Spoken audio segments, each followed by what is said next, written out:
Welcome back to the show, everybody. This is the Upper Tier Podcast, the football and pro wrestling podcast. I know that offends our Newcastle fans, but what can I do? Podcast that we bring you each and every day, of course. If you could subscribe to the channel, hit the bell notification button and drop a like on the video. We are live on Facebook and YouTube at the moment simultaneously. If you are watching on Facebook and enjoying it, pop over to YouTube, join the chat and the community we have over here, and then you can pop over to Facebook. But ultimately, drop a like on the video and hit that bell notification as well. Our Merry Christmas video will be out, I think, at 10 o'clock on the channel. To keep an eye out for that as well. And make sure you're liking all the content that the boys are pushing out there at the moment. Between the shorts and the videos, some great content going out there at the minute. I will have a preview for the Wolves game, I think it is. The Wolves game, I think, coming up, I think it is. Liverpool versus Wolves. I think. Yeah. How are you, Sharon? Yeah, big up Sharon. Sharon was with me the other day. Sharon, I hope you're good. Hope everything goes down a treat that you picked up as well. But yeah, so we're going to have a fun night tonight. We're going to talk about Raw. We're going to talk about some Christmas presents we got in the past and stuff like that. Essentially kind of wrestling ones where possible and stuff like that. Have a bit of crack. Join in the chat as well. If there's that one gift that you got back when you were a kid, that wrestling gift that really, got you on this path of wrestling fandom and stuff like that, come into the chat and talk to us about it and stuff like that. We're going to be talking about the Sports Illustrated Awards. Mainly Dave will be interested in that because it's heavily weighted towards AEW, of course, for some reason or another. We're going to be talking about the man who constantly answers questions with questions. Brian has a real beef about this. We were talking about it the other day. We touch on Mick Foley again and leaving WWE and what that means and all that kind of stuff. Sean did a fab video on it the other day. I did one on it the other day as well. Well received. We're going to have a chat about if you can park your thoughts about NDAs and court cases and everything else. And we're going to have a chat about Team McMahon versus Team Triple H and how we're feeling about that, apart from all the other stuff. And then we're going to talk about these comebacks that are going to happen and stuff like that. And has the demographic changed in terms of WWE now? And are they targeting a different audience by bringing back this nostalgia and comebacks and stuff like that? So plenty to talk about tonight and everything in between. We're going to have a bit of fun. Keith will be joining us shortly. Sean is working and Emma's in parts unknown at the moment. So she may jump on or she may not, but if she does, great. If she doesn't, sure, we'll catch her next week. And don't forget, next week, folks, Tuesday, Year in Review 2025 coming up. We're going to be looking for your highlights and your lowlights, what you liked, what you didn't like from the world of wrestling in the last 12 months. So where do we begin? Bren, Monday Night Raw. I don't know about you, but this felt like a taped Monday Night Raw, didn't it? So I wanted to start with I don't want to knock it for the very reason that you just said. It was taped, it was rushed, it was average. It was probably a bit below average, if I'm honest with you. It wasn't bad. There were some highlights as well. And look, there were some very worrying moments that Sean O was talking about in How Are You, Keith? Thanks for joining us. Go home. Great to see Go you. away. Messing. Nice jumper. So look, there was some highlights, but there was some worrying parts as well. I don't like the way the women's match has gone to a triple threat match. I think Sean O was trying to poke the bear earlier on in the WhatsApp machine. He was sending me the message that Nikki Bella is now involved in the championship scene.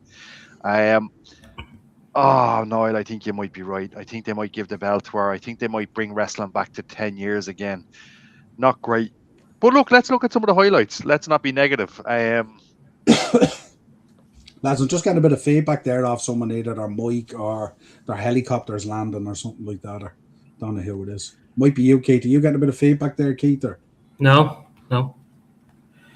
Anyone got a heater or a fan or something running in the background? No. Okay. Something in the background. Go on, sorry. Yeah, no, I'm just getting a noise coming through on the headset. So. I think the best match on the card was Asuka and Rhea Ripley. 100%. I thought they absolutely smashed it. It was good to see Javon Evans on the card and see some of his highlights.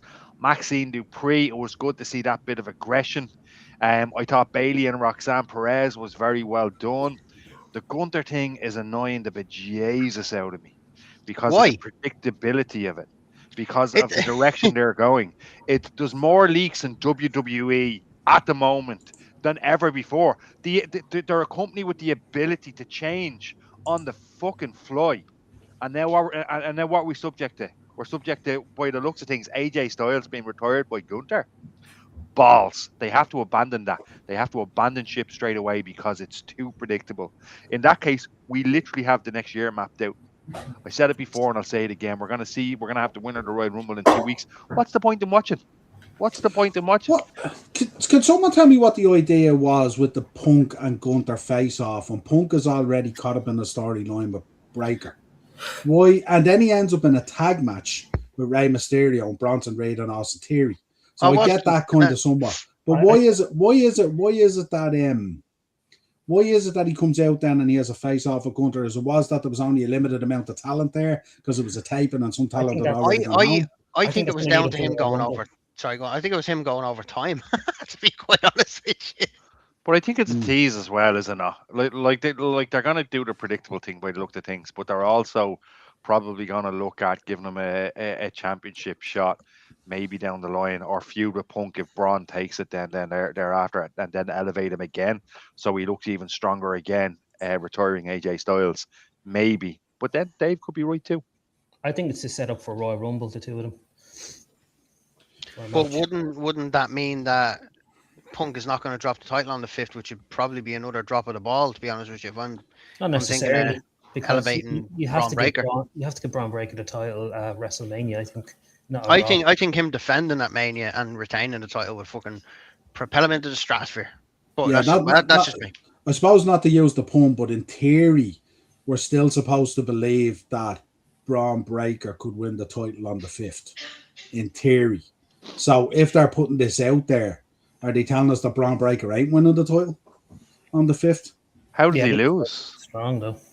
Well, there's no doubt he can lose. Look, John Cena tapped out the Gunther, like so. Like, what I'm saying is how, like if they want to make, after such a bad foundation with the vision, if they want to make the vision look stronger and look bigger and better and better, how do they put him in a position to lose? I'm not saying he's going to win. But if he loses, I think it affects the vision overall and their momentum. Do you know?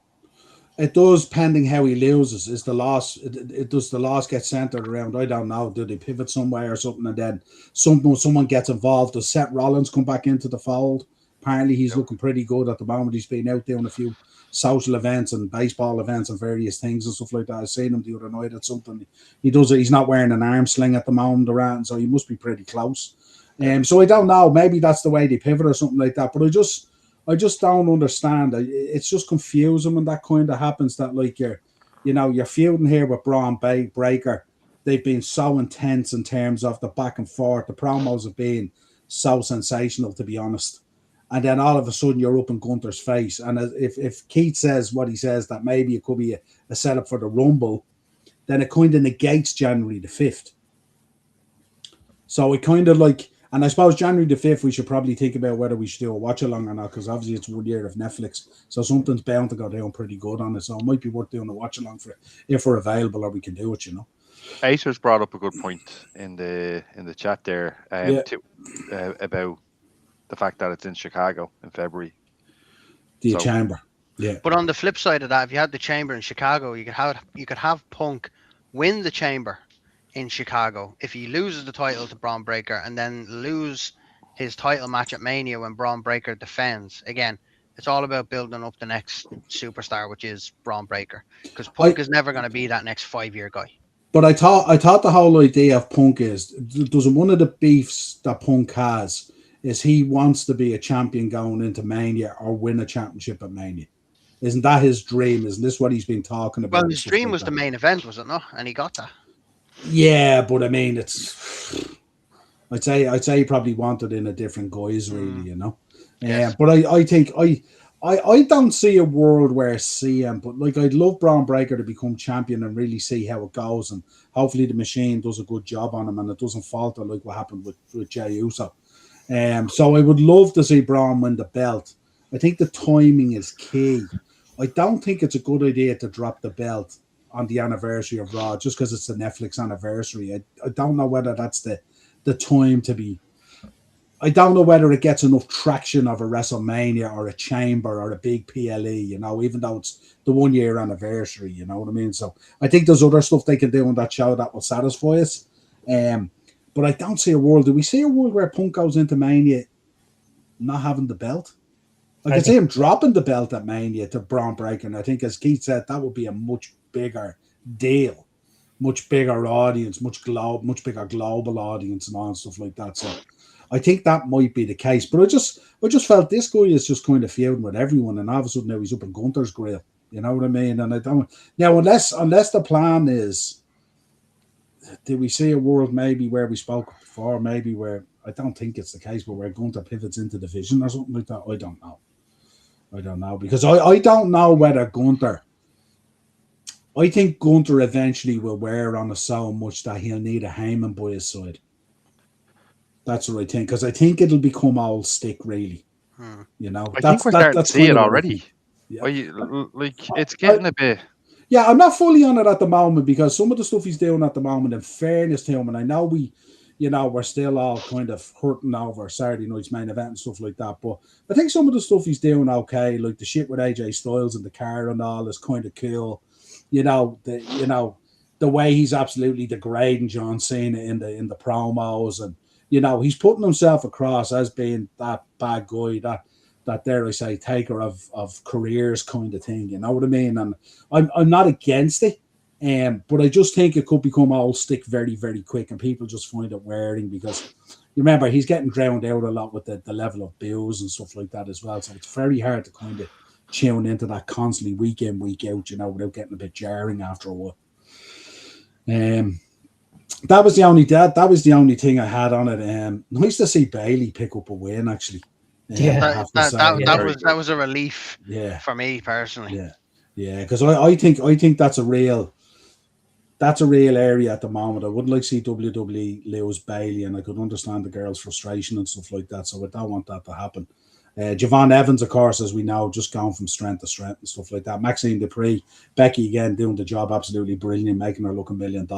And as you said, top of the billing, Asuka versus Rhea Ripley was going to be nothing but sublime.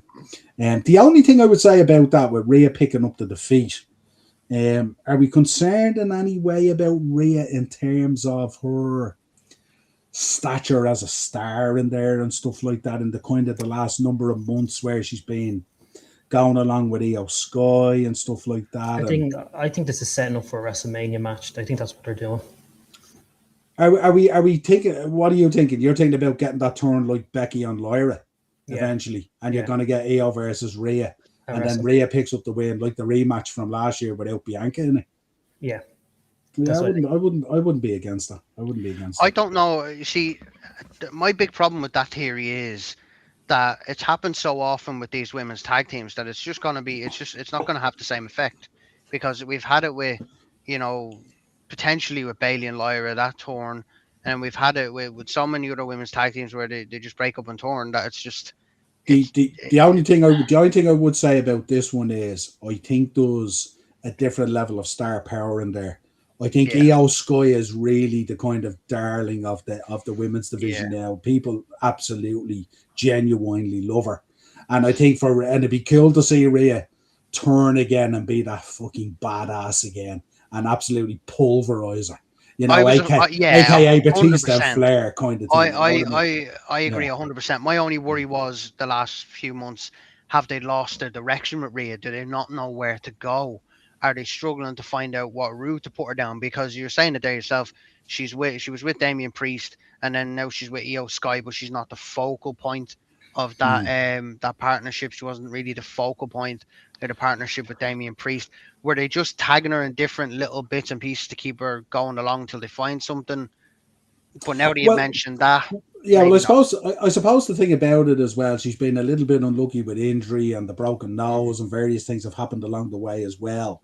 You know what I mean? But it's just, that kind of danger. And then, of course, because you have such a wave of NXT coming with Sol Ruka and Maxine Dupree and all these different, Roxanne Perez, all these women are coming through now, and they're looking amazing. You know what I mean? And then it's just, you end up kind of in, especially if it's tagging and stuff like that, and you know, that kind of buddy tagging as well. You know, you're my girl, Rio kind of thing and all. You know, it's kind of like, again, it can become very stale very quick. And remember, like it is 4 months of the year before we hit Mania. You know what I mean? So it's a quite long the time. run in now because it's the later dates in April and stuff It like is that. Chelsea Green against Sol Ruka tonight as well, so check that out on NXT because that's going to be a slapper of a match. Yeah, I'm looking forward to that as well.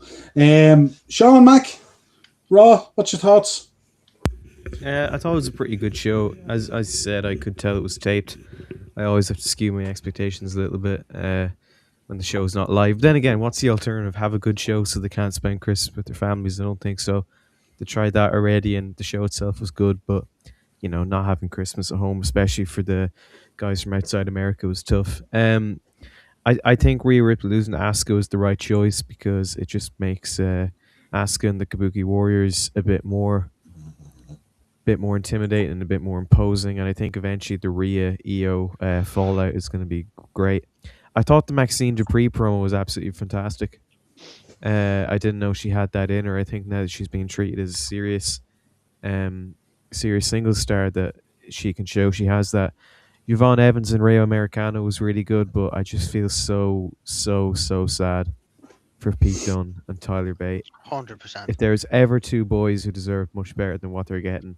Did you see what happened to? Did you see what Tyler Bate did on Instagram? He's literally sold off all his old gear. Oh my god! Oh, legit? Yeah, legit. He went on Instagram and sold off all his original Tyler Bate gear, and I was like, he wouldn't do that unless he knows he's not coming back as Tyler Bate ever again. God, like there was so many different sets of gear, like catalogs of it, and I'm like, why are you selling this stuff? Like, they have to kill that Americanos thing soon. It's well, dead in the water. maybe he's coming back as Tyler Bate, but maybe in a different kind of darker gimmick or something that requires different ring gear and stuff like that. You know, I mean, there hasn't been a huge variation to his ring gear anyway, nearly from his indie days anyway. It's pretty much the same stuff. And remember, they do have access backstage to the seamstress and the dressmakers and all these people who put gear together and stuff. So I think maybe we could look into that and go, oh no, Tyler Bate RIP kind of thing. Or we could look at it and go, well, maybe we're going to get a different version of Tyler Bate that might appeal to us even more. So let's see, because listen, we know the cream rises to the top of WWE. Both guys are so talented. So, and it's not a bad thing as well that sometimes they have to suck up this kind of thing. This sometimes can be the company just testing your will. You know what I mean? And to me, that's not a bad thing either. You know what I mean? Because sometimes people can lose their mind. Are we not past that though, Niall? I mean, having people prove themselves with crappy gimmicks, is that not a Vince McMahonism?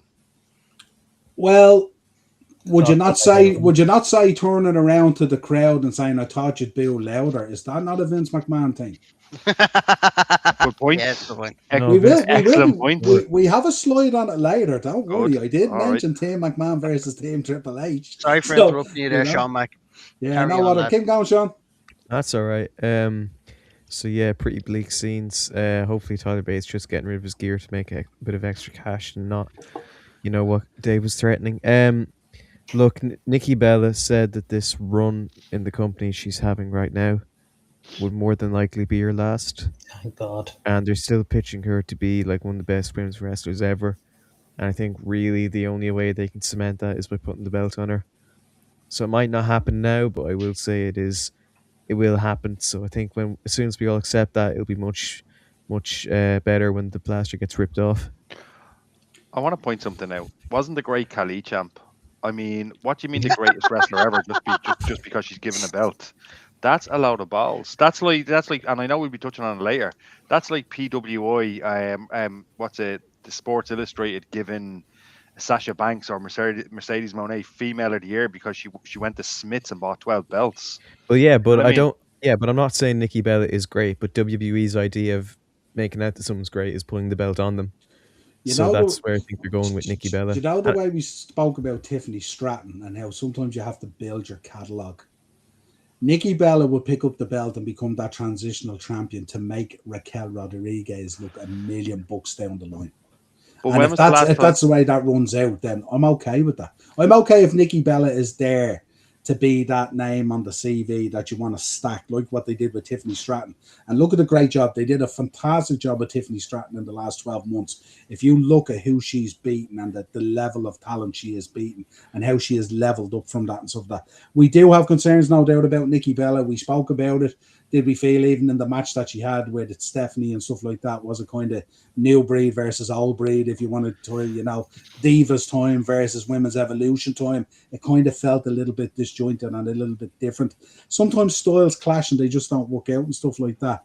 But if Nikki Bella's used in there as a transitional champion to build the women that are in there, I'm okay with that. That's okay. That's not bad. Noel, all she is the bad match on everybody's CV so far. She hasn't had a good match since she's come back. And in fact, all she's done is add to the top 5 bad matches this amazing wrestler has ever done. Yeah, but the thing about it, Brent, she's back in there because regardless of how we feel about it or how Keith gets all upset about it and really down about it, there is name value within that name and that brand, whether we like it or not.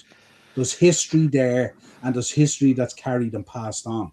So we have to kind of accept it at times, even when we don't like it. I mean, we'd all love Roxanne Perez and Stephanie Facour and Julia and Sol Ruka and all these girls. And boom, boom, boom, boom, boom, boom, boom. But I think sometimes there has to be a pathway to that as well. And I think if you look at it at the moment as well, let's not sleep on Raquel Rodriguez as well. She has hugely improved over the last 6 months, massively. Yep. She has really come into her own. And I think actually her feuding with Nikki Bella would work better because I think Nikki Bella can feed into her style better than Stephanie Facour. Stephanie Facour is just a pure wrestling machine. So her transitions and her style of wrestling will not suit Nikki Bella. If you look at Raquel Rodriguez, she wrestles more like a powerhouse. So she can bring in that kind of psychology, that slow, kind of beat up style that Nikki Bella can feed into and be a lot more comfortable with. I think if they go Nikki Bella versus Raquel Rodriguez and there's a belt involved in it, I think we'll embrace it. I think we'll like it. And remember, you guys who aren't all in on Nikki Bella and stuff like that, you'll enjoy the loss. The loss is coming, so you'll revel in it. What does Stephanie Vicar's #1 fan think about this? This her dropping the belt and going into obscurity then? Well, we do have a slide on Stephanie Facour, and he is going to talk about her. Don't worry, I was asked to put a slide together. So the slide is coming, so we won't go too deep. Keith or Dave, do you just want to add anything to what we said about Raw? Or to be honest, we didn't really touch on it, but I'm actually enjoying Austin Theory at the moment since he's come in. I think it's a different Austin Theory, and I'm actually really liking it. The backstage segment with Paul Heyman, then with Braun Breaker. Like I know Brent has his difference, but he looks like he pissed his pants, Keith. His new ringer makes him look like he's pissed his pants. Firstly, secondly, he looks like 2002's Justin Timberlake, Justified. It's not working. It's not going to work. That's not a leader. That's an ex-boy band member. That's what he looks like. And I like Theory. Never mind. So now I have to disagree with you, Bren. Right?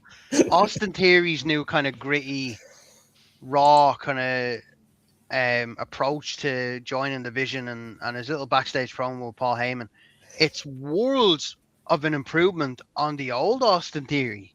Yeah. I'm not saying it's perfect. I'm not saying he definitely hasn't gotten there yet. You can see where he's going with it, but I'm all for it if he's going this gritty, raw kind of heel avenue with it. Do you know what I kind of felt? I kind of felt like I was watching Green Street Hooligans 10. He's like a sort of a scumbag hooligan football fan kind of thing, isn't he?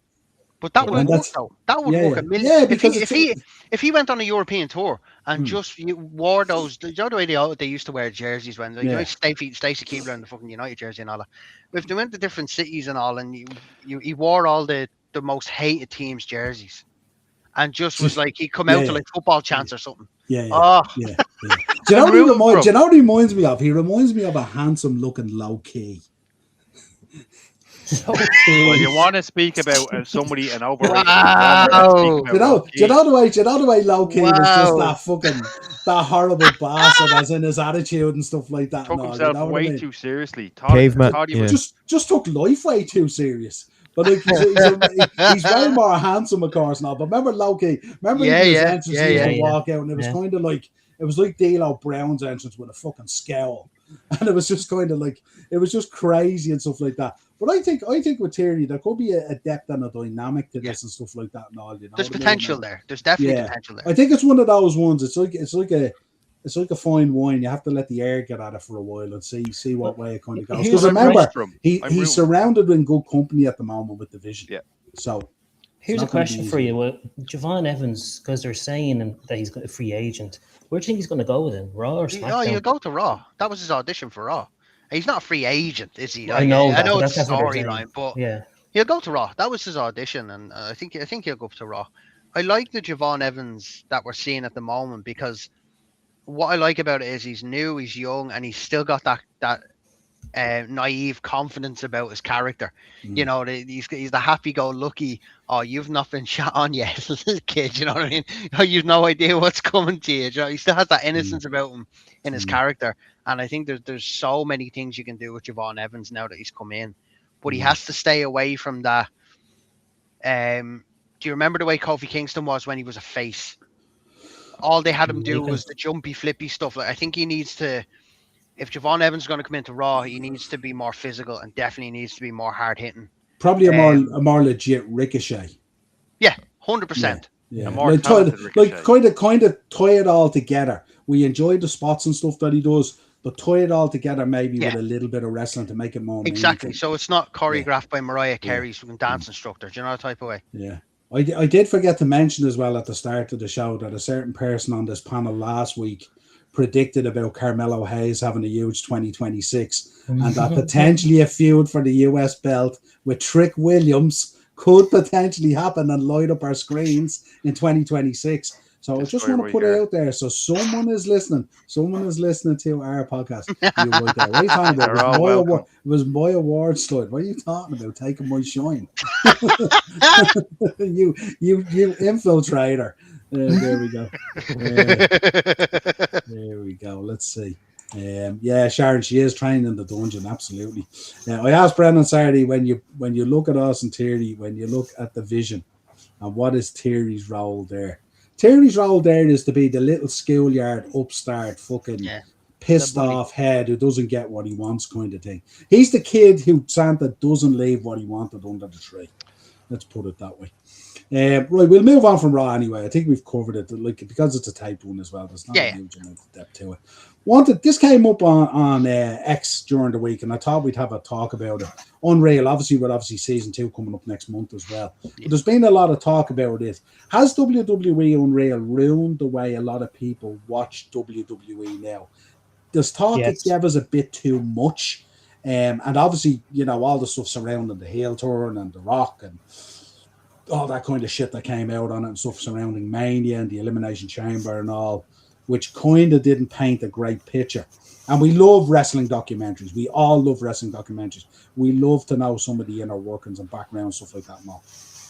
But how are you guys feeling about it now? Are you excited with season 2 coming up? Would you prefer to get an idea of how deep it goes and how much it gives us? Are we concerned about where we might go? It's obviously going to cover, I would imagine, somewhat the end of the farewell tour and that tournament and all, which is going to have an interesting narrative, to say the least, I would imagine. And might confirm our suspicions on some of the ideas we have about it. Sean, Mac, you start. Unreal. How are you feeling about it? I don't know. I know that kayfabe is a thing in the past mostly, and we know that wrestling's predetermined, and we know a lot of cooperation and coordination goes on. But it's still something I don't have desire to see, and I feel like it insists upon itself a little bit. And I don't know, it hasn't really ruined the way I watch WWE, because there's a lot of stuff, not sound like a mark, there's a lot of things that they said that I knew was going to happen. Like, I know they talk about the matches beforehand. I know the producers get upset. I know this happens. I know that happens. But I don't think it needed to be made, to be honest with you. I think people have enough wherewithal to know without seeing it. It's not like a movie where, you buy a DVD of the movie and there's a really good fight scene in it. And then there's special features you can see, like behind the scenes of the fight scene. Them telling you exactly what they're doing and saying my name is John Cena, my government name is John Cena, my legal name is John Cena. Like all that, I thought it tried way too hard to be clever and ended up just being a bit pretentious. But there is one line I did like from it. I think it was just before the retirement tour. Cena and Triple H are having a chat, and Cena goes, you have a 300-page book. If 299 pages are really good, you have to be really, really bad to mess up the last page. And then Triple H said, just you wait. Just They you wait. fucking knocked it out of the park, didn't they? They knocked it out of the park, that's for Yeah. sure. But no, The most best-selling book with the worst finishing chapter. yeah, That's how I I don't know. describe it. But look, I might still tune in. I haven't been too interested Mm. in Unreal because, well, I don't really want to see it. But naturally, I watched the first episode. I thought it was fine. As I said, it is a bit Yeah. pretentious, a bit wishy-washy. Do you know very- what it did? Do you know what it did trigger in me? Like, I obviously didn't like the shit about the Rock going. I just wanted to boost sales on the Elimination Chamber and, all the other stuff about the heel turn and all this kind of stuff and not showing up for Mania and all this. I didn't like a lot of that in it. But what it has done to me is it started a thing in me now where I start thinking within pro wrestling on a deeper level. And I don't know whether that's a good thing or not, because I don't always like to overly critique it, because I do like colourful booking, as you know, and creative booking. But it has me thinking, like, when I see Triple H smiling on the ropes with Cena at the end of Saturday night's main event, it has me thinking, is there something to that now? What does that mean? I know everything can't mean everything or something, but it has me thinking on a much broader scale, like, that's that fucker in the corridor at the Montreal Screwjob on Wrestling with Shadows. So what did he mean by that snarly fucking smile now? What's coming up next, and the kind of thing. And it just has me kind of, for the first time in my wrestling fandom, it has me critiquing things a little bit more. And I don't feel overly comfortable in it, because I like to enjoy my wrestling. I like the idea of the good guy, bad girl kind of thing. Yeah. I don't always want to know why they wore certain ring gear or why they did this, or I just want to sometimes be able to enjoy it. I did enjoy Unreal, but I did feel it gave the two fingers to the fans in a subliminal way as well. Bren, Unreal? Yeah, I mean, look, it's one of those things that I didn't want, but now that I have it, I don't want them to take it away, because I will watch season 2. I am interested in the back end, but like what you said, Niall, it has me similar to yourself. I think about it slightly different now, and I do think about the little things. But the problem with that as well is pro wrestling is not meant to be thought about as deeply as they have trained us to think about it. The simpler they keep it, the better often it is. That obviously with taking away the predictability. So look, it's here. There's nothing we can do. It's gonna make the money. They're gonna push it out, and I have to be honest. I'm going to watch it. I'm going to watch it from the first episode to the last episode, and I'll probably be even more pissed off after seeing it. To be honest with you, because like you said, it's gonna answer some questions. To my knowledge, it goes right up to the end of War Games. So we get to find out what the crack was with the no cages on War Games and all, although we think we know that. Yeah. But look, to kind of come off what you just said, wrestling is not, in my opinion, wrestling is not supposed to be thought about so deeply. Like, it's bad person versus good person you're rooting for versus person you don't like, and it's you want the excitement, the edge, and you want to be on the edge of your seat, as I say. So, yeah, look, it's not a great answer. I really wish it didn't happen, but it's here now. So look, I'm going to watch it. So that's where I am on it. Yeah, I've often said to people, if I stumbled across a DeLorean with a flux capacitor and I went 88 miles an hour, I'd like to go back to where they fucking unfolded kayfabe and absolutely kill it stone dead.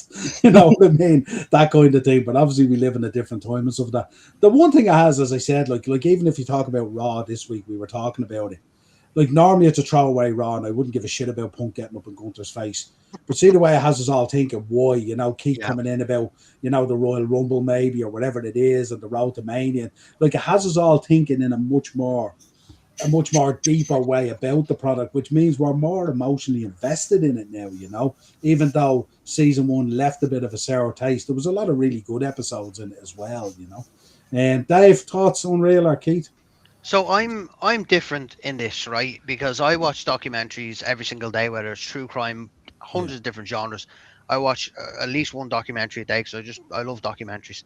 And one of my favorites that I watch a couple of times a year is the making of WrestleMania, the one that they done on the creation of WrestleMania, where they went over the years and the problems they had and stuff like that.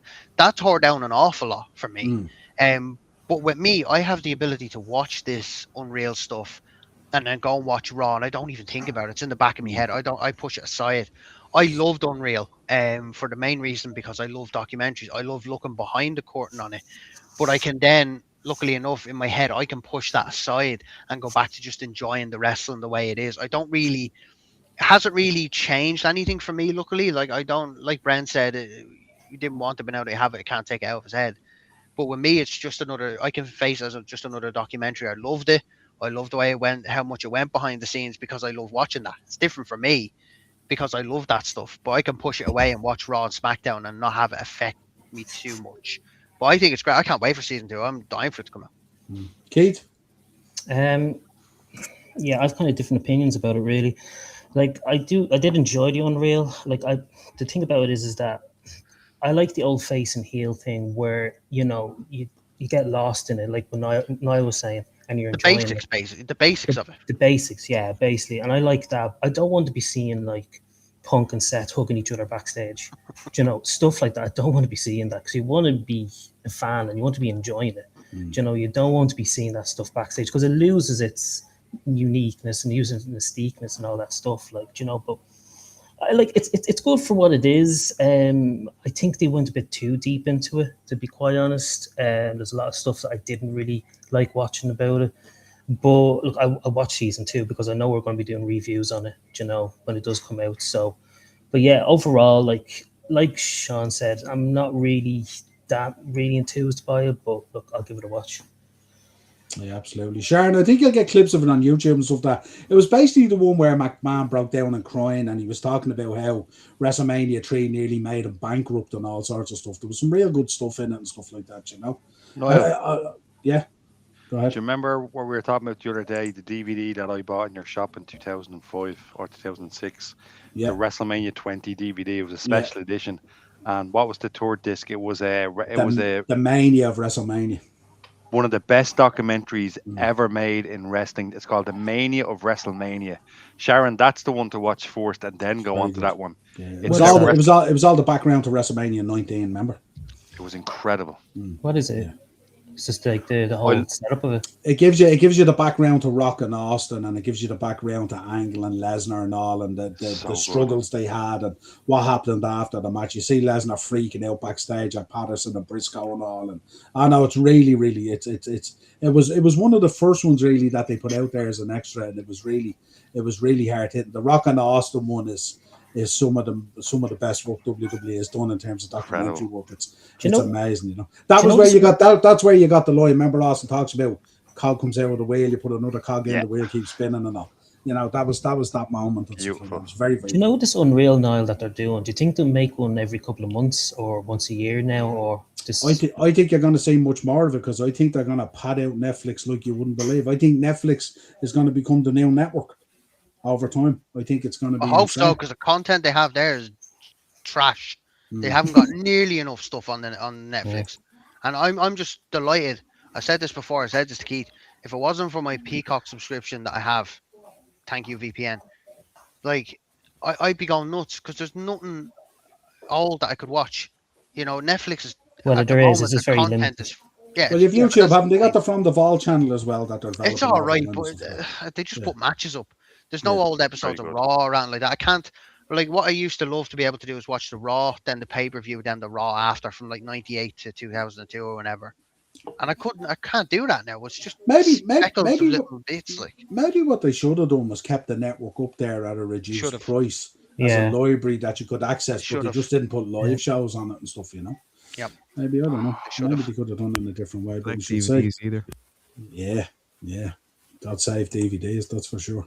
Right, let's talk about this, man. Myself and Sean did shorts on it there the other day, videos on it. Thank you for watching them. They've been very well received. Lads, I just wanted to get your thoughts on this. I had a kind of out-of-box moment here where I was thinking this guy might want to get out of his contract because AEW's come in and offered him the bag.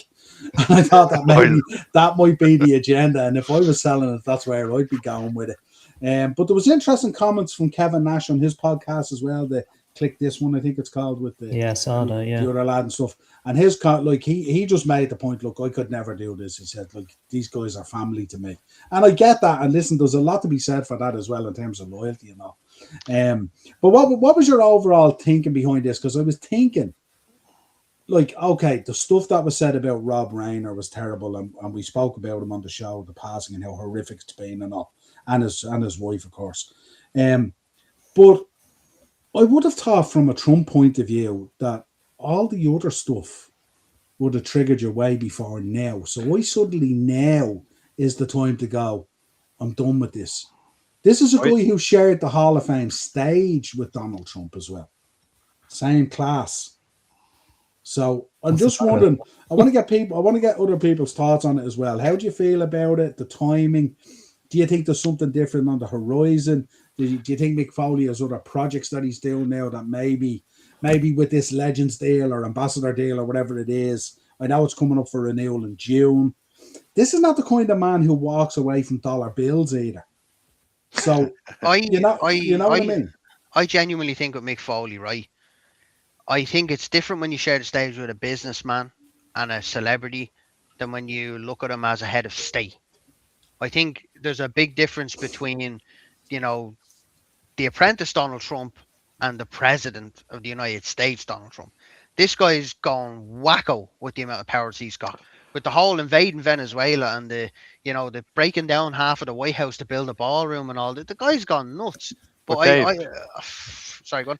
Dave, at the moment, right, there's 5 of us on the podcast. We rotate between the 6 of us as an example. I promise you, we do not agree. Not all of us agree politically. It's just not going to happen. I guarantee we don't all agree politically. This is the equivalent of me saying, well, you know what? You support X political. As a result, I'm out of here. I can't do a podcast with this guy. That's number one. Number two, the other issue I have with it is, without WWE, Mick Foley would be on his 55th retirement tour. He'd be doing a chainsaw charity type gig. And that's a fact, Jack, without the WWE. So what he did was, he's basically saying, F you to the guys that basically gave me the foundations. Because Kevin Nash is correct. Kevin Nash is like, just based on the comment that Kevin Nash said, I don't agree with some of my sisters politically. Do you know what I mean? But they're my family. You guys are my friends. It doesn't matter whether we agree or not. Yeah. You know what I mean? I'm so pissed off with this version of Mick Foley. And I think it's a bit kind of like, oh, look at me. That comment that Trump made was sick. Disgusting, the absolute bleeding cheek of him. But so what?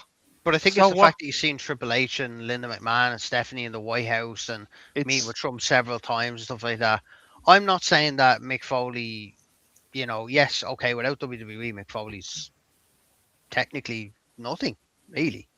But the problem for me is like Bren as well. Mick Foley's not in the WWE because of those links and stuff like that. Mick Foley's in the WWE as a legend or an ambassador to keep alive the memories that we all cherish in relation to his career as fans. Yeah. So, like, he's walked away, you know what I mean, at a time. And listen, the thing we have to remember as well is these things all come full circle eventually. Donald Trump is not going to be the president of the United States for the next 30 years.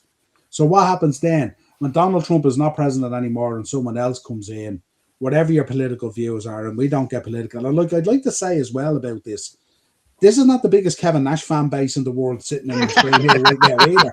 If you haven't watched our podcast, you would know Niall, can you tell me again?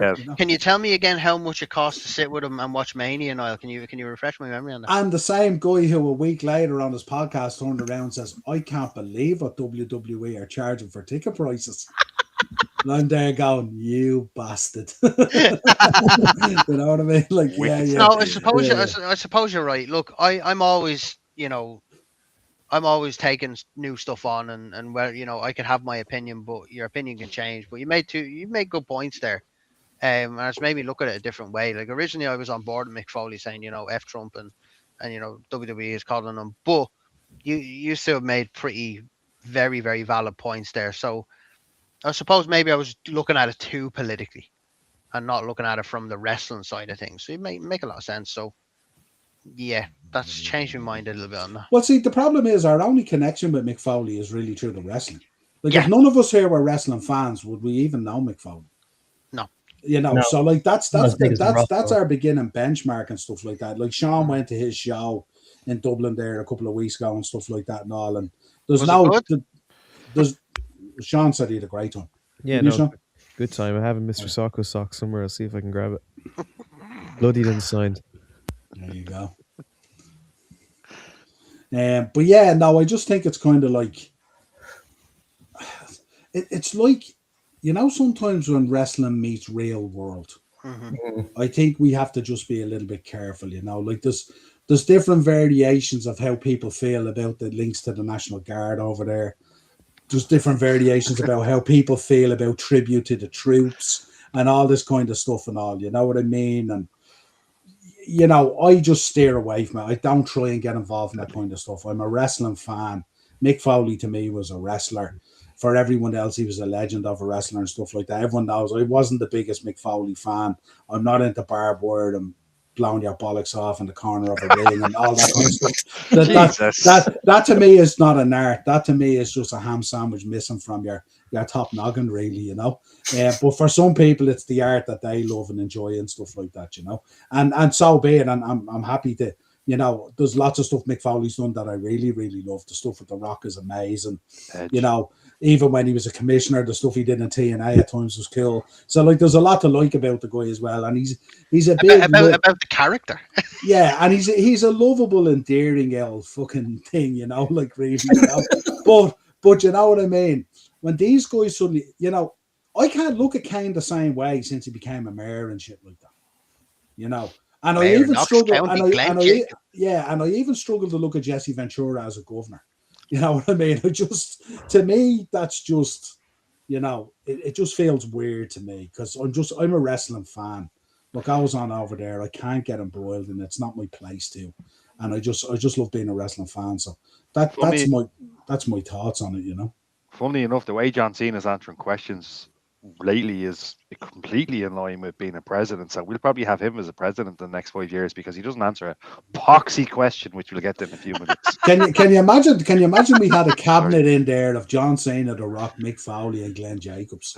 And I suppose it's no longer politics. It's no longer, and Arnie in there as well. Don't forget Arnie's from California. And you notice with Foley as well, the way he rode in and was so strong in his conviction as well. And then he said, whatever about the Undertaker and Kane, you know what I mean? Like, because so he kind of went 98% of the way and rolled back just a little bit of the 2%, because this man knows at WrestleMania he's going to sit in a room with the Undertaker critiquing the Hell in a Cell with fans at the privileged price of $5,000 a ticket. So there you go. So he knows where it is butter now, you know, and it just so happens that coincides. It's 2 months early from when his contract runs out and stuff like that, because the contract runs out in June, as far as I know, for renewal, the Ambassador or Legends contract. So you know what I mean? Like you're willing to sit in a room and charge people $5,000, you know, to sit and critique a match with you. You're sitting with a guy who's willing to charge you $1,500 for a shot of whiskey on the stage, you know, and you have huge convictions about Trump. The only thing about it is I can't see the WWE now saying, you know what, let's put you on more shows, let's give you more money. I would say they pay out the rest of his contract while they allow it to go out. That's what I'd do anyway. Well, you know what Trump's done. Trump's picked up the phone and go, "Hi, could I speak to my head of fitness for America, please?" Is that you, H? H, get that fucker out of the building. Get that stunt man with no teeth out of the building. I tell you, imagine like Foley was on nearly every news program last week over this or the week before, whatever it was, you know. I can imagine Trump going, Mick who? He probably thinks it's Mick Foley from Blanchardstown. It's such an Irish name. Do you know what I mean? And before he leaves, H, we want that fucking Hall of Fame ring back as well. He's out of here. You're fired. But I think, like you just said, Niall, overall, Mick Foley seems like a top bloke. And look, his decision is his decision. He's a man of principle. Do I agree with the decision? Absolutely not. Do I think the logic is sound? I absolutely do not. But look, he's a man of principle. He seems like a terribly nice guy. So yeah. I just always feel in wrestling, timing is everything, isn't it?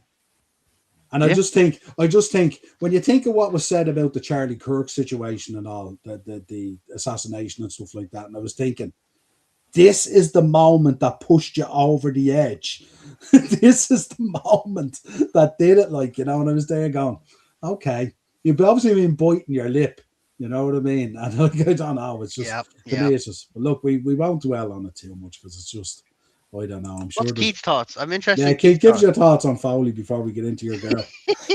I think he's probably fallen out with Triple H or somebody backstage, and this is what's probably happened. Like, something's going to come out about this. So it's nothing to do with Trump at all. It's just a throwing shade because Triple H kind of went. They're probably just thinking more money or something like that. That's probably what happens. It is. You wanted more money. The thing about it is, though, I think there is huge value to the company and Mick Foley being there as a legend or an ambassador.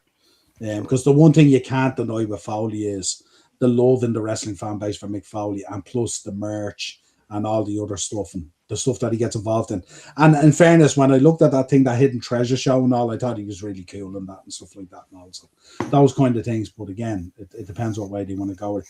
You never know. It could be a case that maybe WWE contacted them and said, we won't be renewing your contract. Because we know TKO are under a lot of pressure at the moment, financially and stuff like that, to cut costs and stuff like that. Yeah. And like I from what I heard, these ambassador and legends deals, they pay decent wage. You know what I mean? So I'm not too sure. Maybe he's got wind that maybe they're not renewing the deals, and maybe he used this as a way for him to get out the way he wants to get out. Who knows? We don't know. It'll all come to light eventually. Keith, you asked me to put a slide together on Stephanie Vacour.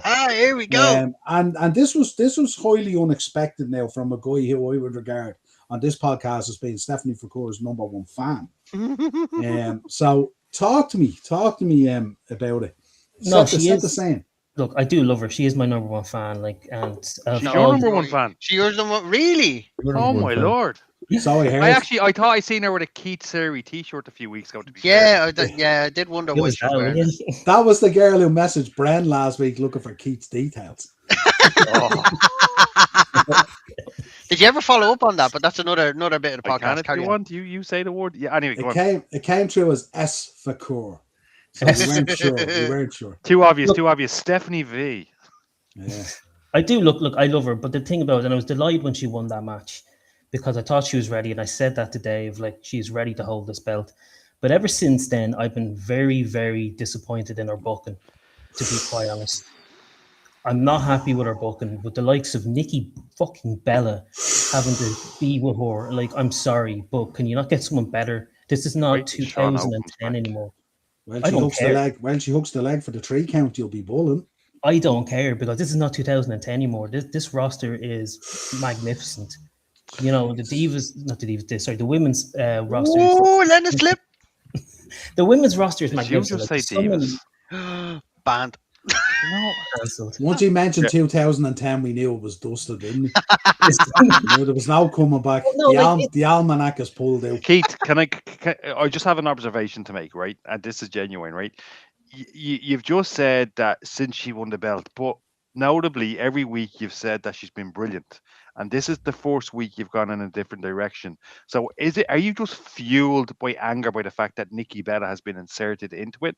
And that has basically skewed your view a bit over Stephanie? Because I will say, week on week, every time she's been in the ring, you've been saying she's been brilliant. You've been happy out. Am I right or wrong? No, the thing about it is, with the Nikki thing, I was thinking, oh, for God's sake, like, here we go. Like, I don't want this. I was thought we were going to dodge a bullet with this. But okay, if it's only going to last the one pay-per-view, fair enough. I can deal with that and then move on. You know, the further away she gets away from her, the better. But like, I was thinking, then I saw Liv Morgan. I was like, oh, okay, I'm going to like this. Do you know, like the two of them together. There, yeah. Do you know? And then, like, all of a sudden, oh no, we're back to Nikki Bella again. Yay. Like, no, thanks. See, when you mentioned Dodge a Bullet, I was that tribal chief on the grassy knoll with the magic bullet who predicted that Nikki Bella would arrive with the belt and would eventually take the belt. And we've already explained at the top of the show about how it might be used and how it might work out. You might be right. See, remember, in order for you to enjoy Nikki Bella losing, you have to first of all let her win. So she has to become the champion. She needs to piss off and go away, Niall. Oh, She's had her time. Okay, Keith, I'm gonna hit you with an observation here, right? And again, like Brent's, this is genuine, right? Here we go. Is it the fact that we're seeing Raquel Rodriguez, the Judgment Day, and Nikki Bella more on our screens outside of the ring than we are seeing Stephanie Vickers with the belt? Because on Raw, she only had one backstage promo that lasted maybe 10 seconds, and all the previous weeks we've not seen her on the mic or on camera, but we've seen her in the ring. Fair enough. But is it because she's not getting the same exposure as Nikki Bella and Raquel Rodriguez and everyone else, even though she has the title belt? No, she's just been booked terribly, I think. Yeah, exactly. But she's not getting the camera time. She's not getting. You're not seeing her as often as a champion should be seen. Yeah, she's also had good matches as well. Like, let's not disregard that. Oh no, outside of the ring is what I'm talking about. I know exactly what this is. Kate's fear is that when Stephanie drops the belt, it's gonna feel like the girlfriend that did the dirt on you that you can't forgive. That's the level at where this is gonna go to. He's gonna feel like he's being cheated on, and being cheated on by the lesser good looking guy, because obviously he doesn't revere Nikki Bella anyway at all. I reckon Keith's kind of worried about how the girlfriend cheated on him with probably his ugliest mate, and he can't comprehend it. And he can't deal with it. And that's his biggest fear. Because now Stephanie Vickers is being surrounded by one, Nikki Bella, which is one of Keith's biggest fears on the podcast, as we know. And two, Raquel Rodriguez. And we know Keith's absolute disdain for the Judgment Day. So, like, all of Keith's worlds have aligned in a really bad way, pushing into 2026 here. No, to be honest with the Judgment Day itself, all right, they need to go as a group. Here we go. Stay their welcome, all right? The problem By the way, Keith, I think Sharon's the one that gave Brent the digits because she's agreeing with you there. Well, I don't think Anta would be too happy with that. It definitely wasn't Sharon. Anta, you're spreading rumors now. Anta will come find us and kick our heads in. But Brent, we don't need to see old fucking Bella with another title. Sorry. Like, Bella. Bella. I don't need to see her holding the title for another 6 months or how long she's going to be here for. No, like, I mean, I think we're getting ageist now. So another ist. Do you know what? I'm going to rename Keith's gimmick. He is the IST of the podcast. Isn't it funny? Like, it's never old Trish Stratus or old Lita or old Tori Wilson. Or he did mention on last week's podcast, old Eve Torres, how happy he was to see Eve Torres on Saturday. No, I wasn't. She's not even a legend. You said it. She's not even a legend. She's not even a legend, Eve Torres. No, she's not. Come on. So, Keith is now the IST of the podcast. He is the IST. What's that? No, look, I'm just saying, he can be racist, he can be ageist, he can be any ist. Dave, I was delighted when they were going to go the direction of Liv Morgan, because I thought they were actually going to book and do something good with her, finally. But I'm with you there. I was all set for Stephanie Vickers and Liv. I was like, this is great. Then they took it away. Like, the one thing that worries me as well, like, I don't mind her going heel in the future, that's fine. But would she need a manager? That's what I'm thinking as well, to help her out with her mic skills. Who? Stephanie. Armando? I don't know. Who will manage her? Okay. Yeah, her manager. Like, she'll need a manager, I think, maybe, if she's going to turn heel. That's another thing I'm thinking of. I don't know, because I think her mic work is very appealing when she pivots from the natural language into English and stuff like that. And I do like her accent. Sean Mack, you're lying back on the bed there. You're very quiet about this topic. Come on, let's have it. Let it rip. Quiet. Let it rip. Yeah. And use your higher pitch tone. Let it rip. Or let Mr. Stockos tell us how you feel. All right. It's hard to believe someone could pay €50 for a gas sock, isn't it? Wait, let's hear the sock. Let's hear Socko. Mr. Socko! It's Mr. Socko! He's doing it to a T. He's doing his best to cheat. Look at Keith smile. Look at Keith smile. Keith smiles back. I take it all back. I love Stephen. All Keith needed. Don't you dare lose the Nikki Bella, I'll kill you. Keith to be burning Stephanie for commercials out his backyard and all. It's Mr. Sacco. And you know the thing is, Keith, if John Cena can have a retirement tour, why can't Nikki Bella? Class. Right, give me back the mic, sir. Yeah, So I tell us do, what you really David. think, Sean. That was brilliant, by the way. I said Sorry. it already, Dave. Bring I them back. love what they're doing with Raquel Rodriguez at the moment, and I wasn't a huge fan initially, but I think it's becoming really. She's good. really good, isn't she? Like she's Yeah. really coming in leaps and bounds. Yeah. I can't wait to see if they go with if they're gonna go with the bruiser dominant Raquel Rodriguez, or they're gonna go with, just a badass, almost like a biker chick. But Dave, please don't compare her to Kevin Nash. If going forward, that's all. Remember back then, her only gimmick was just showing off her back. Serious set of lads. A lot of lads on this podcast would be is jealous of that. Someone going to tell me she had something else in that gimmick? Doesn't other than she that? suffer from a condition though, a skin condition? Because she has to take time off there earlier on in the year, wasn't She did, yeah, and then she came back. It's all good. It's all good now, I think. She did It's all Chamber in good. Australia, and she was like really, really sick. So good. fair play to her for the love of the game. Future's bright though. Future's bright for Raquel Rodriguez. I'll tell you that now. And I want the Judgment Day to break up just like Keith because I'm so brutally bored of them. But also, I think they could each branch out and be really successful on their own. Well, with Yeah, JD right, being Sean. gone now, JD's going to be gone for a lengthy period of time, so that leaves Finn just kicking about with his sneakers and his hot misses and not really doing anything. Yeah, as And I Finn really said, like Roxanne. I think she's great. And they don't have the guy now to do the run in and take all the feed and all the moves and all now. So who's going to be that guy now going forward? Who's going to be the bitch of the Judgment Day? Yeah.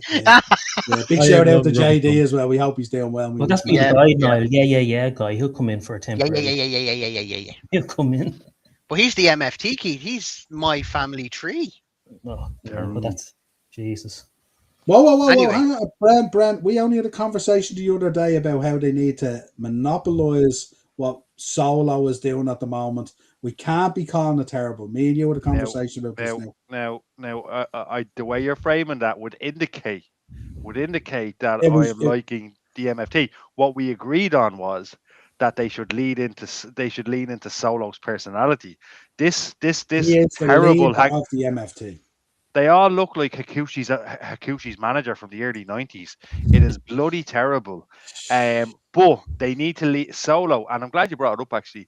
Solo Sikoa has an amazing personality. He's brilliant with the crowd when No, he's he's allowed. not. What are you watching? Here, I want what yours. I'll tell you what I'm watching. I'll tell you, I'm watching the clips when the cameras go off and when he's allowed to interact with the crowd properly. Oh, you mean when it's not relevant? Well, what Brent is saying, don't turn the cameras off. Make it relevant. But that's what I'm saying. They need to, like, I think they need to drop the MFT thing. And look, Niall, I'm going to eat my words now. And the Wyatt 6 needs some serious work, and we'll talk about it in the new year. But they need to drop the MFT, have Solo. It was like The Rock back in 97. It's just 96-ish. They need to let him be himself. If Solo can be himself, we have a star. That's my opinion. Keith, come in here. I'm going to hit you with the hot tag there. In the words of the great Keith Seary, that Wyatt 6, they just need to go away. Did you say that, Keith? No, he said it about the Judgment Day. It probably feels the same about the Wyatt 6, I'd imagine. No, I don't watch SmackDown. So. Have we moved on from the Vicar slide, though? Let's move on from the Stephanie Vicar slide. Well, what To do be you fair to say? Keith, he doesn't watch SmackDown, but he watches the Keith, SmackDown show. Yeah. And That's always he has doesn't watch- he opinion- doesn't and watch always our has show, opinion- always has opinion in the chat about it as well, which would lead you to believe he actually does watch it. Yes. No, before we move on from this, It's like the guys who walk by my shop going woo and brother and all and tell you they don't watch wrestling. I love those guys. Go on, Keith, finish up at your girl. Come on. but no, before we finish up, like that was my say, anyways. But like, what do you guys think, anyway? We've already told you what we think. Well, no, I- Sean didn't say yeah. What do you mean? I got He some. did. Mr. Socko did. He literally just said it, and he said, He and then he said it basically after did Mr. He Socko. basically did 1/5 of Foley's stand up there for you. What do you want? How much more would you want? Look, I just hope she holds the title to WrestleMania at least. I don't want her to lose it. I agree with Keith. Random But fucking I also have to take what Niall says into account. Could she take the belt on the 5th? It's very possible. I swear to God, she takes it on the 5th. I'm going to go on a mad If one. she takes it on the 5th, I want to fly home and watch it with you to be there in person to see a Hence reaction. the I don't reason I want to see that requested a over watch camera. along. We need a watch along. I'm going to go We do mad. need- I you swear know to what? God. We need a watch along. Let's do it. Niall, do you know what? Do it. You want to watch along? It's official. So be it. Keith, I don't want your reaction on WhatsApp. I want to see it on the podcast. I want to see it live, man. I want to see it in person. Live in I colour. want to see those tears. I want that proper breakup. Yeah, not those fake Tinder things. I want that real proper breakup. Right. Do we need to continue talking about the question after question? Like, you know, what shall we talk about? You know, what shall we talk about? Can I Let me just talk to you. Can I just say something? I said this to Dave the other day. Oh, he's going, oh wait. He's Strap going there yourselves in. when he says something to me. You know it's going to be a hot take. Here we go. Strap yourselves in, folks. If you're a Cody Rhodes fan now, log off. Go ahead. Dave, what go ahead. You that Cody is today is the modern day what? Stockbroker, Wolf of Wall Street. I don't know. No, the wrestler. Best in the world. Greatest wrestler of all time. The modern day what? Jim Bryce said to you, who's he the modern day person that held the title? If you want to go back to the Black Roots. No. Back in the 90s or 80s, I think it was. Go on, he called him the modern day Bob Backlund. Yeah, he's the modern day Bob Backlund. He is a shy champion. What shall we talk about? I don't know, Bob. What planet are you on to compare Cody Rhodes and Bob Backlund? He is the modern day Bob Backlund. That is mental. That's possibly the maddest take we've ever had on this show. I thought he's specifically for this moment. Let's go, lads. He's nothing like Bob Backlund. He is the modern day Bob Backlund. Like Bob Backlund in the early 90s when Bob Backlund snapped, and he's nothing like Bob Backlund. Did you see Bob Backlund in the late 70s? Emma, if you're watching, we've just given you 3 months worth of TikTok content. No, but hang on. In what way is he like Bob Backlund? I want to hear your analysis. How did you come to that conclusion? He's a shy champion. He wears suits. How is he a shit champion? Because he does the fucking same thing every week. What shall we talk about? Hang on a minute. He's caught. Bob Backlund boring. That is sacrilege. Bob Backlund made Darren. Have you ever heard Bob Backlund cut a promo? I think you might have, right? Cody can put a brilliant promo. Cody has had match of the year last year. He may not have been booked brilliantly, but Cody and Bob Backlund are two completely different. Do you know what? Fair play to you, because I didn't see that coming. But Bob Backlund, my bollocks, he is nothing like Bob Backlund. He's a shy. Are you on crack? No, I'm actually sniffing roses. He's nothing like Bob Backlund. Your lack of 80s appreciation is staggering. Niall, the 80s. Are you talking to Keith or me? I was talking to Keith. You obviously appreciate the 80s. You're fighting for Bob Backlund here. Because they're two different people. To compare Cody Rhodes and Bob Backlund is like comparing me to bleeding. I don't know. I don't know. He's a great champion. Somebody talented and somebody good. All right. I don't know, Keith. I think you're way off there. This has upset a lot of people. I think we've created more questions than answers here. Just like what even was your question about this? My question was my question was that, like, why do we always have a question with a question? But then obviously, like, we just answered it, really, didn't we? No, but I think we need to talk about that, because John Cena needs to. Because here's the thing, right? I found out about this interview and I'm like, yes, we're going to get answers. This is going to be brilliant. I'm none the wiser. In fact, I'm even more confused after that. I sent you a video the other day, Niall, and that video was somebody doing the impression of John Cena ordering a McDonald's drive-through. And he's like, welcome to McDonald's. What would you like, sir? Well, that really depends. That's a nice car park over there, and I'm in a red car. Who gives a bollocks? Answer the questions. Well, who cares? Because, I would have thought, as you guys being huge John Cena fans, that after what he did to you guys at Saturday night's main event, you wouldn't have watched another bit of content on this guy, and you would have followed through on it and saying, you know something, we are going to forget about you come the Rumble. He's too important. He's too important. He is, in my opinion, he's the greatest of all time. He's gone now. I can forget about him now. Yeah, see, Dave, fuck that guy. AEW Dave. Fuck that guy. John Cena's all elite. Imagine. Wait, you see. Mark my words. He is all elite in 2020. I tell you what, All in let's at do a- Wembley. All in at Wembley. forfeit. MJF, John Cena at Wembley and all in. Tony Khan, if you're watching, book it. If that happens, Dave, think of a forfeit and I'll bloody do it. John Cena will never be all elite, and John Cena will never wrestle again. And I dare say, Noel, if that happens, in 2 years. think of a forfeit and I'll do it because John Cena. It's that Scooby-Doo moment, isn't it, where Triple H pulls the Tony Khan mask off and it's Shawn Michaels underneath it. It's coming. It's coming. Unless his cousin Juan Cena's coming back, it's not going to happen. Listen, there's some things in life that are inevitable. Death, taxes, and WrestleMania in Saudi Arabia. So there you go. So let's see where it goes. Listen, enough. Listen, he can keep on answering questions with questions, but like, eventually... Oh, for fuck's sake. Here's a good one. This is especially for our man Dave, Mr. AEW of the podcast, who was absolutely rejoicing in this. Sports Illustrated. Dave, you need to comment on this first, I would imagine. Yes, I will open the floor in a second. Let me make my comment. So, there is stuff that I agree with here, and there's stuff that I don't agree with. For first of all, female wrestler of the year, no, you're fucking wrong. It's not that Mercedes Moné imposter. Get out of here. 13 belts, whatever. Like Brent said, she went to Target and bought 13 belts and put them around herself. Get her out. Tony Storm all day long. Right? Yeah. Promotion of the year, All Elite Wrestling. No, I'm not going to call it promotion of the year. It has had a good year. It's had a little bit of stability and it's starting to go up again. But I don't think we've had no one's beating JCW. The bottom line is Sean's boy Vince Russo. I don't think there has been a good promotion this year. I mean, AEW is stabilizing, it's getting better, and it's going back up again.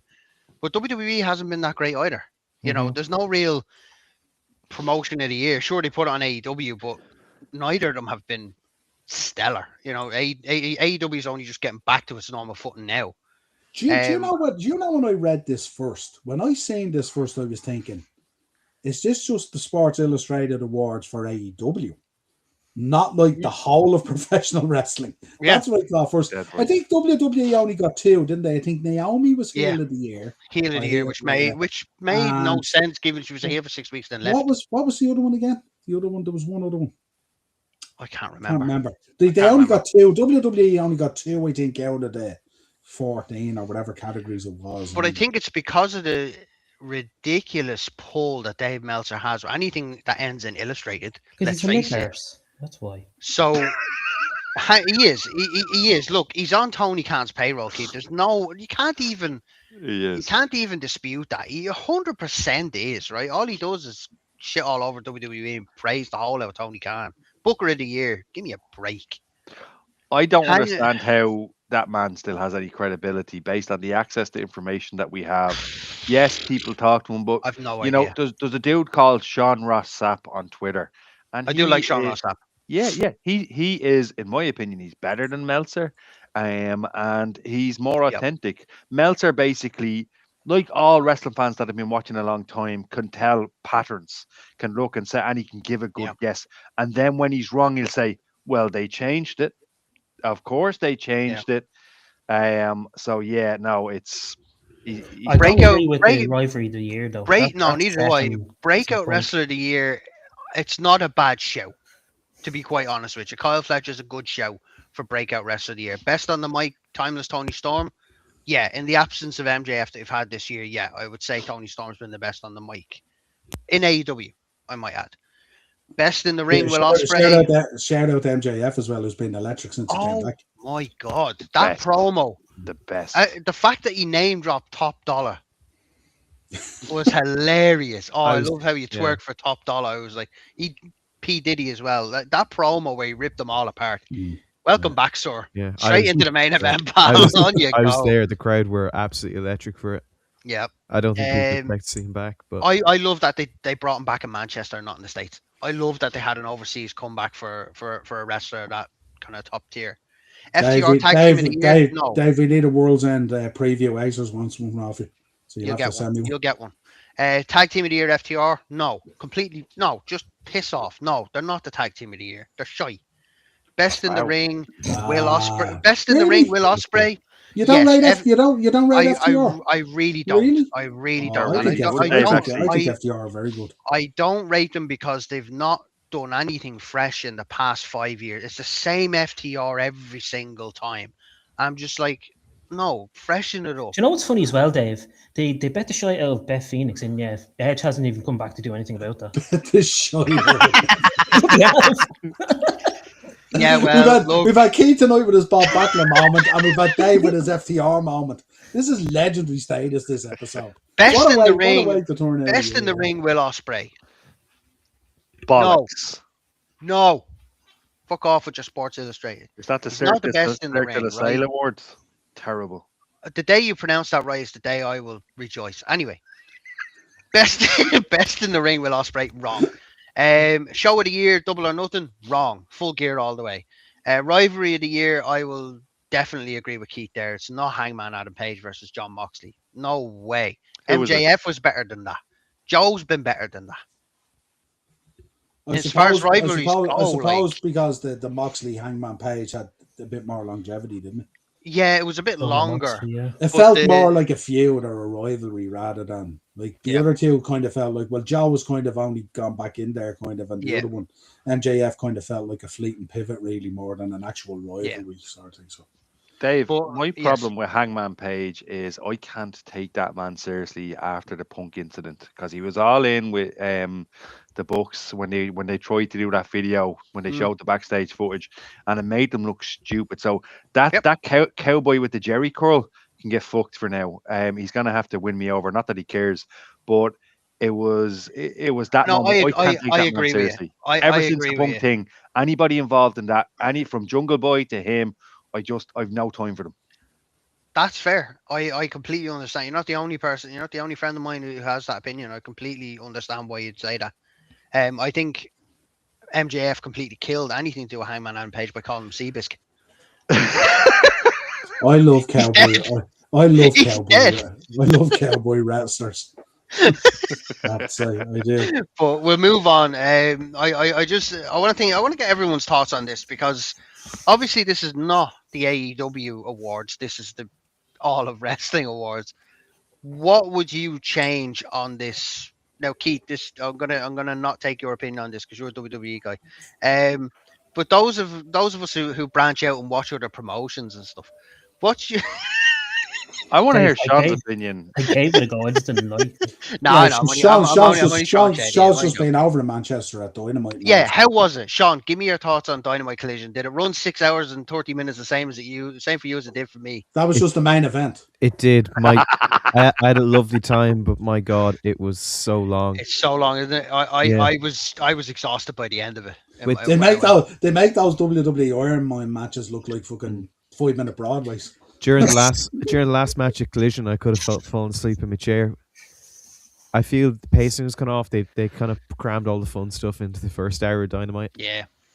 But anyway, I would say show of the year would have been Revolution, presuming you turn off after the Hollywood ending. Mm-hmm. Rivalry of the year, I think Hangman and Moxley. Yeah, especially when you consider the match they had all in Texas. Fair. Breakout wrestler of the year. Yeah, you're not. Yeah, Kyle Fletcher, easily. Best in ring, I think it's kind of difficult to overlook Ospreay. I think he's incredibly good, but best in ring, especially when he hasn't really been around the past couple of months because of his injury. I don't know. The only reason I'm saying he's not best in the ring is because we've not seen him up against the likes of Moxley or Hangman or even MJF really. When he has faced Hangman. But that's like me getting employee of the year in my job and showing up for a week. Is that not what happened? 52 weeks in the year. You know what I mean? Is that not exactly what happened? I think you'd still be a worthy winner, Freitas. I like you, Brent.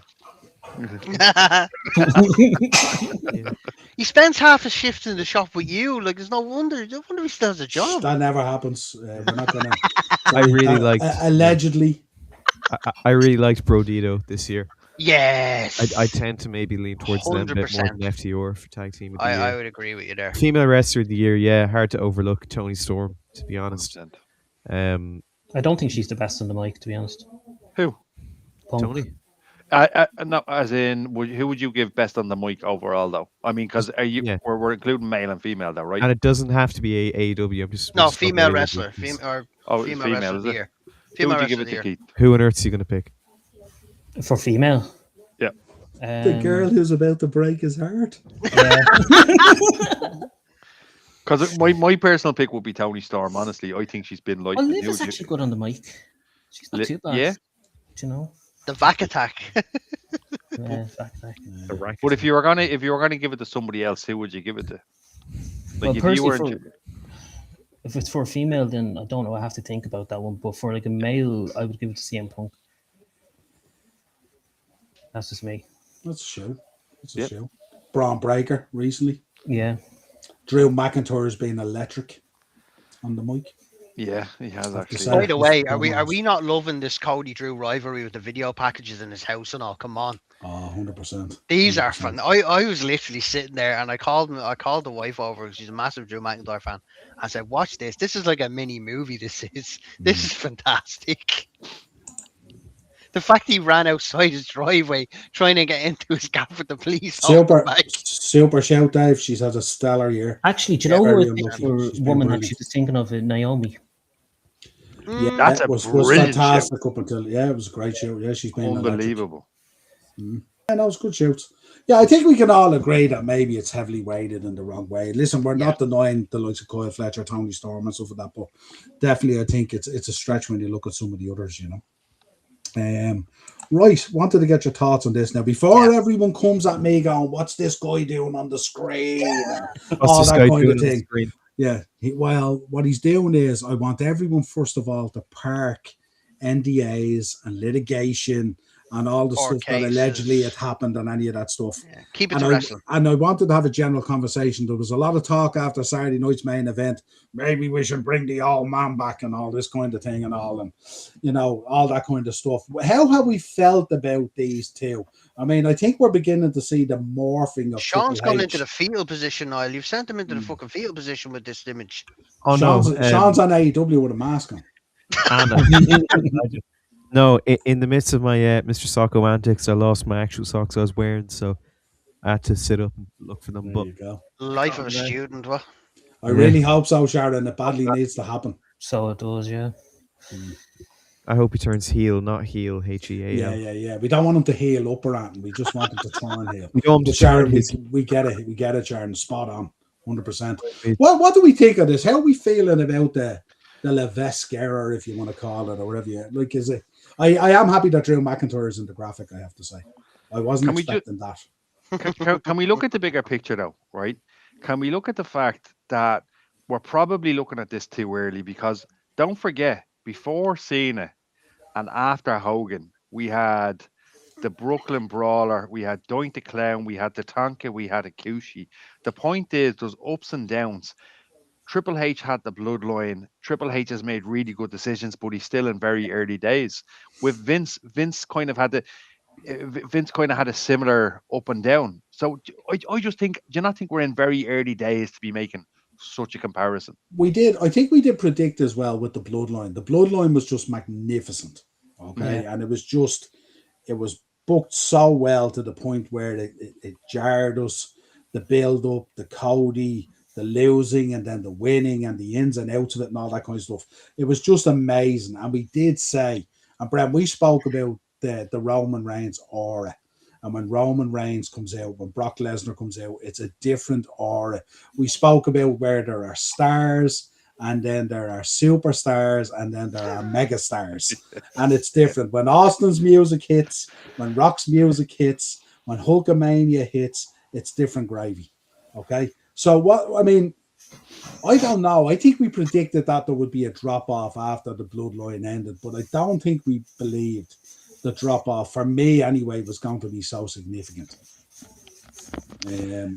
Thoughts? It very much coincided with TKO taking over as well, and them properly getting into their seat.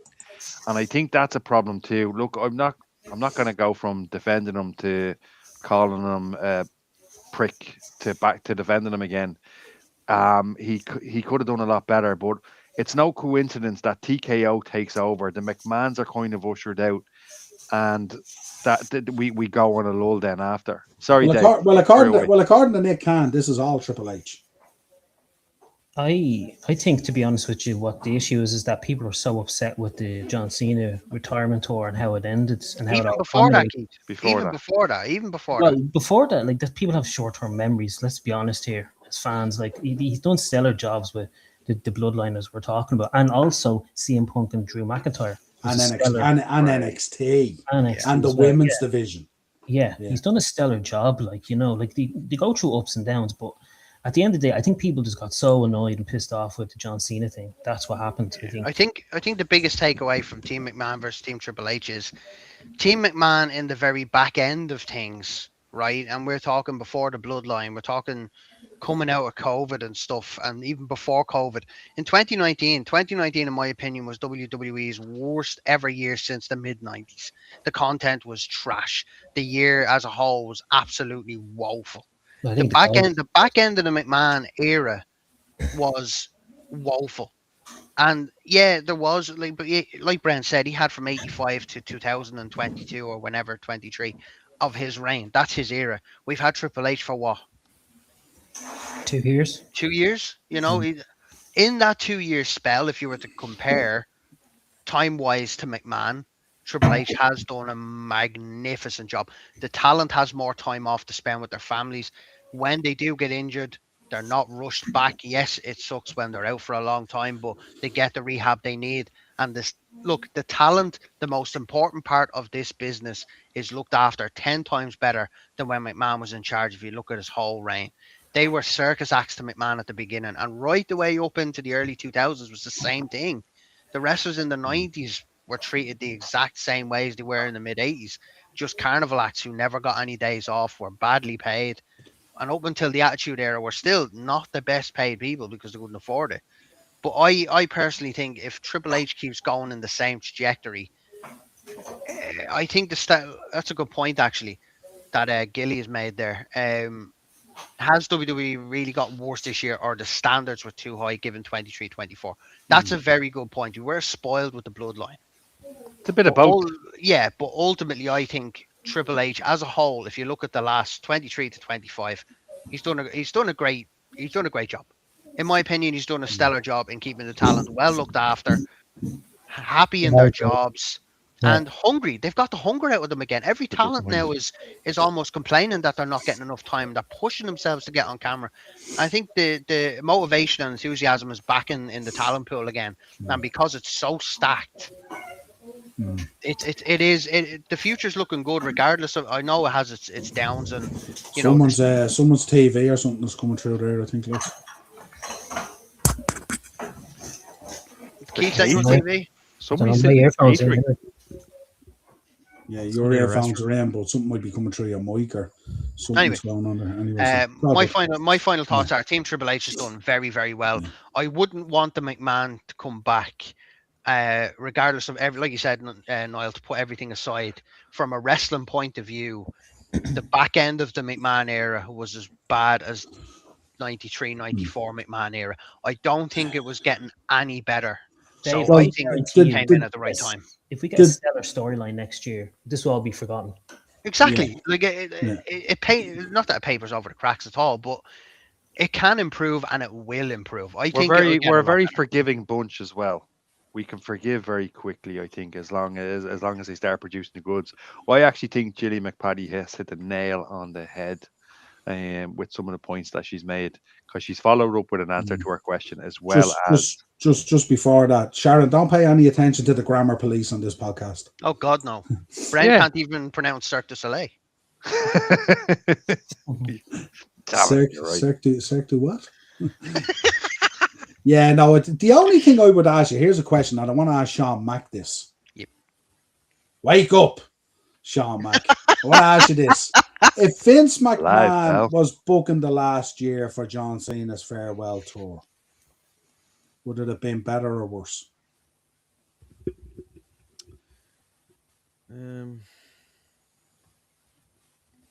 I think even at his worst, would Vince have shat the bed as badly as Triple H did? it felt like Triple H was surgically crafting this to be the most unenjoyable, miserable, Jesus. wasteful, depressing 12 months. You know, I when Vince was gone originally, like initially when stuff started to come out, I was like, good riddance. He was out of touch 3 years ago. Ding dong, the witch is dead. Bring on Triple H. Black and Gold is back. And when I think of the things that I miss about Vince's WWE, I'm starting to count them on my both hands. No sponsors on the mat. Being able to afford a ticket. Sponsors on tables. Sponsors on tables. Sponsors Those are on hard tables, though. Sponsors on floors. Sponsors on, But I think right now, at worst, Vince's WWE was completely unwatchable and genuine, and I felt genuine dread before watching an episode of something. I don't think we're quite at that stage with Triple H, but I think it's deeply dull and uninteresting. The problem is, Sean, is that a Triple H doesn't need a long-term storyline for everything. There's some things that he doesn't need to be doing a long-term storyline, I think. No, but the other thing is, I don't know. I feel like I'm watching WWE out of habit more than out of interest. I've watched Raw on Monday or Tuesday every week for like years. It's a show. That's a show. The same way, show, in fairness. Yeah, the same way that people watch Monday Night Football. Your team might not be playing, but it's football on Monday. It's always been a football day. So, same with the Sunday game. If there's any heads, I don't think there is. But like, even if the team you like isn't playing, you still watch. I feel the same. So we've got habitual to it rather than the want to watch it. Yeah. It's a little bit like being a Liverpool fan at the moment. Oi, you can talk. Keep your mouth shut, or I'll kick you off the podcast. Yeah. Welcome to the Monday mashup. See that, folks? We just go from stream to stream. We don't record separate shows anymore. We'll park it for the moment and we'll see how this runs out. But certainly, it's going to be next week's show, folks. Is going to be the year in review 2025. And I'm sure this is going to come up from time to time as a conversational piece next week. There's no doubt. How do you feel about Niall, though? Well, what I do feel is I don't think Vince McMahon would have had Cena tapping out the Gunther. I don't think he'd have a problem with the branding because he does love money. And I don't think John Cena would have retired anywhere except at a Mania. Yeah. If Vince was in charge. That's all I think now. That's just, we'll never know. But from what we know, you know what I mean? Like this is a guy who made billions for WWE. I don't think that would be the way to go out. I'm not too sure. But Cena aside, where would you what do you think? Do you know what the problem is, Dave, though? The farewell tour has been all consuming really for the last year for us. Fair. So it's hard to just, I picked that one because that I feel is the biggest one. We can argue about whether we would see the emergence of Dom the way we have, because we know how Vince feels about the smaller guys. You know, we know what's happened with Balor at times. We know, would we have seen the Dragon Lee? Would we have seen the association with AAA? Would we have seen all these really, really good things that they've done? Possibly not. You know what I mean? Yeah. Would you say, now I know he was a little bit in on Austin Theory and stuff like that. We know from Mania 38 it wasn't Dallas or whatever it was, you know, but I just think, I don't know, you know what I mean? Would he see the value in bringing guys back like Jericho, who kind of, you know how he's handled WCW guys in the past, the bitterness and the annoyance and all that kind of thing. So I really don't know. It's hard to know. But there has been a lot of good that you mentioned there. The Dom. Oh yeah, no, Dom has been like, brilliant. Dragon Lee, Penta, the association with AAA, all the other stuff, NXT, bringing up people like that. I think Hunter, in that way, and everyone knows I'm a huge Hunter fan, and Shawn Michaels, like their way of, you know, they're able to prepare people to come up, but I think they do it in a way where they have a bigger chance of being successful than if you just shoot the Ascension up there and just assume the SmackDown audience are going to know who the Ascension is when they fucking didn't, and the Ascension were brilliant in NXT. Niall, I have a question. Go ahead. Do you think Triple H is holding all his cards together for Mania and he has something big that's going to happen? I think that's what he wants us to think, Keith. And then what happens is we get more disappointed and it falls on its arse. And that's the problem. That's why everything is epic. Everything is a new era. Everything is the dawn of something new. And then it's just, you know, For you, Keith, you'll call it Bob Backlund levels from now on, I'd imagine. You know what I mean? Which is very, very upsetting, you know. Yeah. But just, you know what I mean? Like, it's just, as Brent said last week, not everything can be the dawn of a new era. Not everything can be fucking epic. Not everything needs a massive word to sell it to us. We're going to tune in. We love wrestling.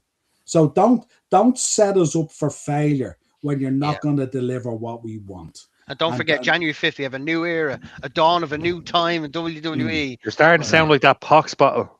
Give over, will you? Pox bottle. I haven't heard that in a long, long time. Pox bottle. We're getting it all tonight, you know. We're getting it all tonight. Pox bottle, Bob Backlund. We're getting it all. And lastly, I think WWE cares more about creating viral moments over anything else. They do, but you know what it is, Jilly? Those viral moments should then lead into... Yeah, but what it should do is then it should get us emotionally invested and bring us on a bit of a journey. And what happens is it's that opening sequence and cliffhanger, you know, where Stallone let your woman's arm go when she dies, and then really the rest of the movie, you know, how do you move on from that? You know what I mean? So it's like, I don't know. It's an interesting one. We'll see what happens. You can't hang us over the cliff, let go of the arm, and then expect us to, you know, throw on a headlock down the bottom for 20 minutes. In a rest hole kind of thing, you know. So let's see what happens. Right, let's move on for it, and we'll see. Like, lastly, lads, we want to talk about, and we're going to talk obviously about Christmas presents and stuff and a little bit of history. But this came up the other day, which I was very happy about because I find myself still in that targeted demographic. There you go. Yay! So I'm very, very happy about that. You know, being semi-retired and all the rest of it. How do we feel about this? WWE, I feel now when you see some of the moves they're making. They're looking at talk about that target audience being that 35 to 55. And I can see it for a number of reasons as well. One, the cost of being a wrestling fan has gone through the roof. And typically that age group tend to have a more settled income stream, whatever you want to call it, and are probably more willing, because they've invested most of their life as a wrestling fan. Are they more willing to kind of eat it up and go, you know something, I can eat that SmackDown ticket at €300 if it means this, that, or the other. Obviously, bringing back the likes of Jericho and potentially Edge and other lads coming back in and all. And I mean, obviously, the likes of Undertaker, Stone Cold, and Shawn Michaels and all these guys going off and getting rejuvenated for Saudi Arabia and all, which means we're going to get teleported back into the kind of era that we loved anyway. How about this? Are we feeling that that's the kind of audience they're pulling on the nostalgia heartstrings like crazy? And we know that obviously the younger fans don't necessarily feel the nostalgia that the older fans feel unless you live through it. You know what I mean? So where I see them pulling on the nostalgia strings, like I've said to Sean on podcast before, I get such a buzz when I hear that intro for Saturday night's main event. It just sells me. The show can be shit, but I'll watch it just because I want to see the intro. You know, so that's kind of what's your thoughts on it, Bren? You're just a little bit behind me in terms of era, just a small bit. Your beard is just a little bit darker. Sean, what's your thoughts? I use just for Bren. No, look, here's the deal, right? I am Johnny Nostalgia. I love the old school stuff. Like you, when Saturday Night Main Event starts and that tune hits, it's better than that balls that Raw starts with that. R&B. Fuck off. Travis Scott. What come worst on. Team going. So come here, look. You the graphic you showed is quite interesting. As you know, Noel, I'm a massive Jericho guy, right? I'm also that demographic that they're targeting, right? I said to you a few weeks ago that I wouldn't spend the money on a SmackDown ticket again that was spent on John Cena. No, I didn't spend the money. As you all know, it was gifted by my sister Emma. Thank you for that. However, to see Chris Jericho's last time on a SmackDown or a Raw, he's one of my favorites. I bought the Sexy Beast t-shirt in your shop. I bought some DVDs. I am hook, line, and sinker. I am excited because nostalgia does sell. It does. Do you know my only problem? I can wear a Sexy Beast t-shirt at 25. I don't think I can wear it at 53. Of course, Noel, there's a reason. There's a reason. If I wear that t-shirt now at 53, I'm gonna get really strange looks. Probably reported to the police. Might get arrested. You know what I mean? So like it's the nostalgia is just unbelievable. Messing aside, like It is, and it's cool. And look, we love a comeback. We love music to hit. Everyone will lose their mind if Jericho's music hits at the Rumble. If Edge's music, we see when Edge came back and the music hit, we just lost our shit. So it's like, go on, go ahead. I'm just going to quickly throw this out there, and then we'll move on very quick because I know we're going over time. Lads, Royal Rumble, right? Person number 1 comes out, here we go, right? Person number 2 comes out, here we go. The first countdown, right? 10, 9, 8, 7, 6. You all know where I'm going with this. And the 5 changes to the Jericho 5, 4, 3, 2, 1. So it goes from 6 to the Jericho countdown down to 1. I will lose my freaking shit. We're going to be watching this live, and I can't bloody wait when Jericho's music hits, especially if they do it like that. And that's how nostalgic I am. Moving on. Bren will be breaking those walls down all around him. Yeah, damn right I will. Sean Mack being the younger affiliate on the show. How do you feel how does nostalgia draw with you, and how do you feel about these things? I love nostalgia. I mean, that's a big part of why I should have liked the John Cena retirement tour. Nostalgia absolutely does sell, always will, but I don't think it should be the priority. It should be in there, but I think, building the young talent and getting the younger guys on cards and in prominent positions should be that, because when guys like Jericho and Cena were around, I imagine there's people going, oh, why can't we have like the older days where it was whoever? And now we're saying that now. But unfortunately, if there's ever a country or a show where nostalgia sold a lot, I think Saudi Arabia is the place. So I wouldn't be surprised if we get the WWE All-Stars cover, which is going to be the men's Rumble match with Cena, Hogan, Andre, Ultimate Warrior, Jericho, Orton, all these people. Look, nostalgia does sell. There's a reason that people still buy retro t-shirts. There's a reason people still watch old movies. There's a reason people go to like 80s discos and 90s discos. And there's a reason that, I can't relate to the 80s or 90s. I wasn't even alive, but I feel a bit nostalgia for it because I've watched stuff off the time. You're not allowed. You weren't born. I'm wearing a Jackass hoodie from the 2000s. Like, I wasn't alive during then. Well, it was the early 2000s, but and if you were that kind of nostalgia person, you need to pay me a visit in January, because my shop is about to go nostalgia crazy. Can I just on that? I bought a Savage Rick Rude t-shirt that I'll be wearing this Saturday on the SmackDown show or the following week, and the Mr. Perfect t-shirt you have in there as well, Niall. And I know I've seen some of the stuff that's coming to the shop, and I think we should actually show the picture of it next week or the week after, because some of the stuff.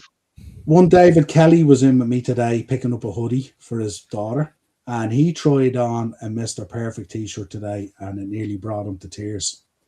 Wow! Did he? David, I hope he got it. He didn't get it, but he plans on getting it. Did not fit.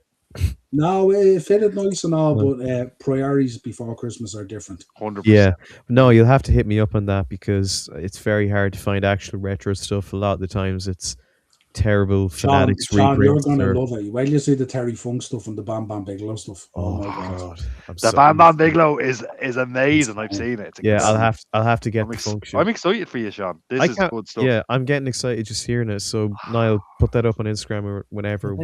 Well, I tell you, who's not excited? Dave. Yeah, he hates Bam Bam Bigelow and Terry Funk. That's it. Dad just plugged out the router.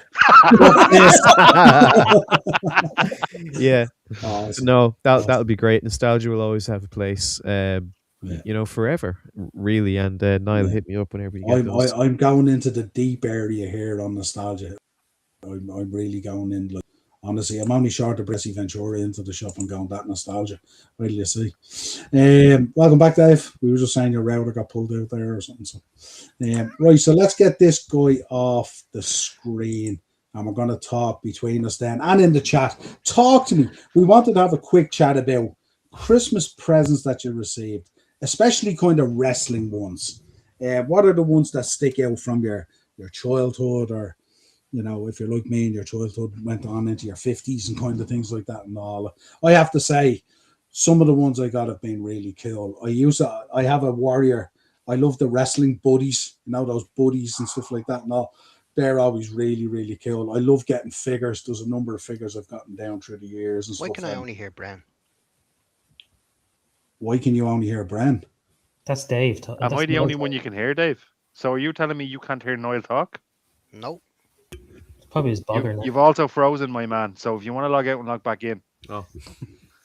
Dave has left the building. So yeah, but I remember one year I got a Hulkamania shirt, and I wore it when I was training doing weights. I wore it forever, like till it fell apart, and it was really really cool and stuff like that and all. So, but let us know in the chat, what are those wrestling gifts that you've gotten, or you're going to get this year potentially and all. And kick us off, Bren. Obviously, Bren, there's a cool one there right behind you. I know you got from your 40th and stuff and all. But... Yeah, so that was for my 40th. I turned 40 this year. My mum and dad got me that, and I'll tell the story one day about it because it's actually a really good story.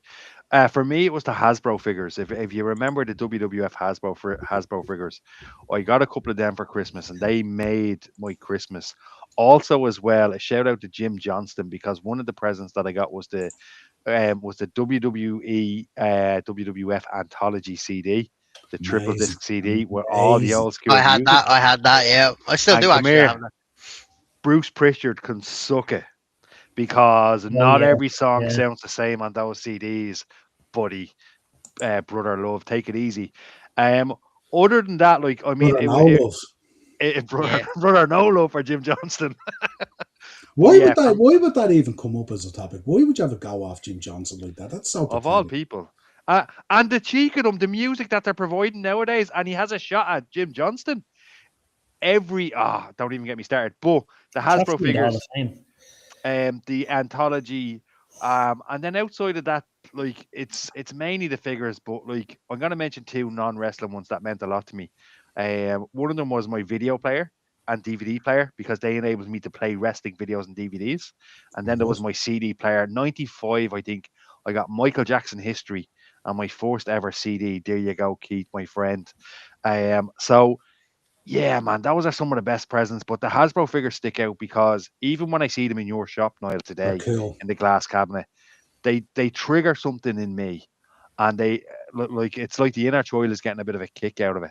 Just deadly. Yeah, so that's me. I had a guy came in yesterday, around the same age as myself, I think, and we were having a great old chat. And he was going around looking at all the stuff, and he goes, "This is like walking into a time capsule of my life." And it kind of resonated with me as well, and it's very, very cool when you hear stuff like that as well. That actually makes us confirm that, like, some of the stuff we're doing is really, really cool, Yeah. Noel, when you hear the Real American, it triggers something in you, right? But we're also lucky enough when we hear Steve Austin's the Glass Smash, it triggers something. Warrior, Gorilla Monsoon's voice, and going back to the nostalgic thing, and that's why those things mean a lot. Anyway, go on, move on, because I could do a separate podcast on this. Dave, write that down. Sean Mack. I was just looking through my CDs here to see if I had the anthology one. I don't, but I have Aggression. I have that. That was the remix of the themes, the Kings. and the originals. This is a terrible CD. It's original music that they all. I think you picked up a couple of wrestling CDs off me, if I'm not mistaken, didn't you, Sean? I don't think so. No, because CDs were never really something I got into until not later on in my life. But did they exist when you were born, or was it all MP3s? They did exist. Yeah, they did exist. Yeah. So I still collect. Yeah. We could do a collector's corner. Don't know if you can see.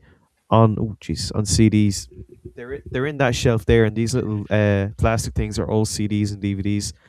Sean, my second go-to is CDs. Let's do it. Collector's Corner, CDs and DVDs. We all know the CDs, the type of CDs I'm going to have, and it's directly going to contrast what you have. So let's do it. We'll do it in the new year. Name the time, name the place. To go back on wrestling, one thing that I remember very fondly was my granny got me and my brother a ring. One of the toy rings that you built yourself. So we built it ourselves. We had the Scratch logo, stickers that you'd put for the turnbuckle pads. We had stickers for a Raw and a SmackDown apron. Obviously, the Fed guys we did Raw. And I think we only had a John Cena Flex Force figure and a Randy Orton Flex Force figure. I loved Cena. Obviously, my brother was a big Orton fan. The way action figures, you say you can like do your own thing and create things, never happened. Unfortunately, we were in reality. Cena never sold, never put over Randy Orton. So never answered a question. No, much to my brother's dismay. But that rings out. Another thing, I used to always get tickets for the house shows for Christmas. Oftentimes it would just be a piece of paper that would literally say, if you're reading this, you're going to WB Live in the 3 Arena, Cool. which was so cool. And I'd get merch as well. I remember I got a certified, how old is this? A certified G t-shirt.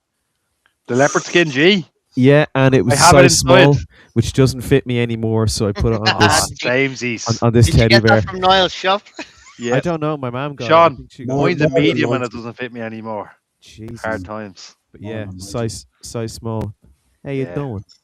Great memories. Quality. Super. What else did I get? I'd get figures down the line. They stopped buying DVDs for me, because there's the very Space. yeah, space, but there's the real fear, that I would that they'd get something I already had. I remember I got Clash in the Castle, the first one, and then my brother came in the door and said, "For fuck's sake!" I walked into Niall's shop and got you Clash in the Castle on DVD, and you already have it. I was like, "Sorry, give it to someone else. Give it to Sean O." I don't think he did, but we have that floating around. But no, beautiful memories. But unfortunately, the gifts in terms of wrestling have kind of gone down in the last while. But I don't think there's any age limit to be able to get wrestling stuff. Not at all. Nowadays, it's tickets to shows. Sadly, not Fed shows, considering the pricks with the pencils. So we always try to do AEW in Wembley. We did Manchester the other week, I should say. But no, yeah, I've got some wonderful gifts, and the good thing about being maybe not an adult, maybe like an adult infant, as some might say, is that there's a lot of stuff that I wanted that I couldn't get as a kid that I now can get. Like, for example, those CDs I showed you. Do you think no way I'd be able to get them? I've been looking to getting I think they made ones in like 2009 of like a couple other themes. I want to get the anthology one. I want to get the what was that other one? Reckless Intent, I think it was called. I want to get that CD as well. Keith has my volume 2. I think I have WWF The Music and volume 2, I think, are in Keith's car. I have the music, I have volume 2, 3, 4, and Ruthless Aggression on CD. And then they did the videos as well. Remember the music, the videos ramped up volume. Crank it up. Yeah. Yeah, I have that. When we opened the shop first, I used to play that DVD. Sean, Is that the number one selling platinum album by John Cena? One more than Travis Scott ever had, with the parental advisory warning. So he says all the. Sean, if you want my WWF The Music from volume 1 to 4, I'll happily donate those to your collection, pal. Oh, really? Yeah. I mean, 2 of them are in Keith's car, just sitting there, and the other 2 are in your room. So for the princely sum of 2 tickets for AEW All In or whatever, ringside. Dave, no, but what I'll do is I'm back in January. So what I'll do is I'll bring what I have. Well, actually, they're all in Dublin. So what I'll do is I'll drop them into Niall, and you can pick them up from there. What a lovely thing! Dave, that is such a great Christmas gift, Dave. Don't drop them into me. I'll put a price tag on them. Tenner. See, I'm already making you profit, Niall. I'm already making you profit. There you go. Where they got some sucker that works for the government bought them. Double the price. Oh, imagine. There you go. I'll drop in what I can find into Niall's shop, and if you want, you can pick them up from there. Sure, yeah. Happy Christmas, Keith. I didn't know if this was actually a wrestling or just in general, because I was talking to Dave about this earlier, and we're the same. So it's like it's a wrestling podcast. I'm just saying it. Keith. We had this conversation on Saturday in the shop, Keith. I forgot. Okay. You're another one of these, are you? You're swimming around going, nice castle. I forgot. My favourite analogy nice now. Castle. Analogy. No, I do have one for analogy like wrestling anyone, but like I got my first WWE ticket back in I think it was 2014 or 15 or something like that, and I went with Dave. Well, actually, I went with Jer, and it had Kane and Seth Rollins. That was the Undertaker tour. Yeah. No, do you remember the 07 one, the Undertaker tour? We were talking about that in the shop the other day, actually. There was 2. There was a DX reunion and an Undertaker wrestling piece. Yeah, they were within 2 weeks of each other. It was the one with Seth Rollins got injured in the. Kane in the table match. Yeah, that's the one I was at. His knee got buckled on the buckle. Yeah. Dave, how does one watch AEW? Don't watch it. Thanks, Dave. Wow. How does one watch AEW? I believe Channel 5 have the rights for the UK and Ireland. I wonder if watch he's it on there. asking you how does one watch it, or is he asking you like how does one have the mental fortitude to watch AEW? As in, how would you bleed and watch that crap? Yeah. I was Go on, taking on it there. All right, Anto. Reword that in a way that whether it's how does one watches in on TV or how the hell do I Are you watch looking that for shit? a channel direction here, or are you looking to test Dave's mental wrestling ability? Throwing Here? grenades. It's Triller TV. Triller TV. Yeah. That's right. Yeah, it's also on Channel 5 as well. You can get it on demand there. Sports Illustrated Wrestling Promotion of the Year, dare I say. Right, Dave.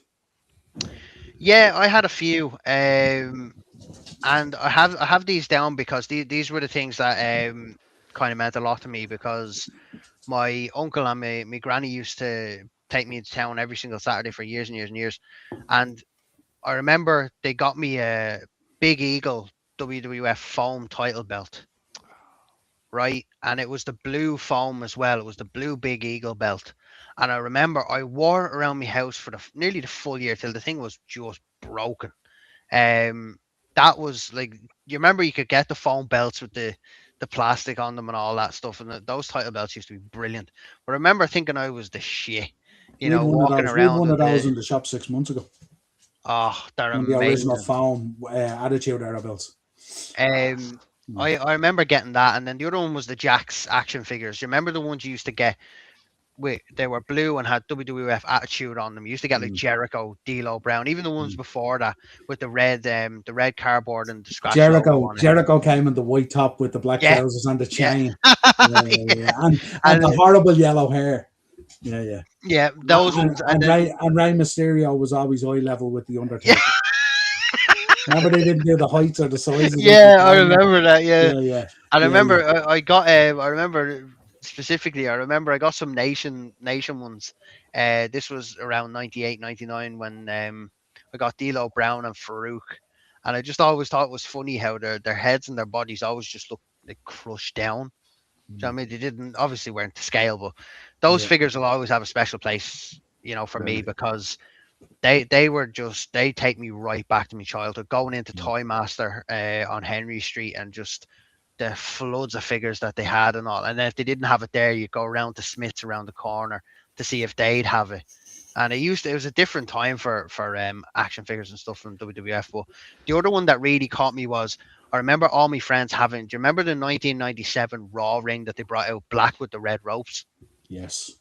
I wanted that so badly, and finally one Christmas my mom and dad got it for me, and I was just cheesing. Absolutely love that ring. That was my favorite of all time. Just the Raw as War ring, because the SmackDown one was really small.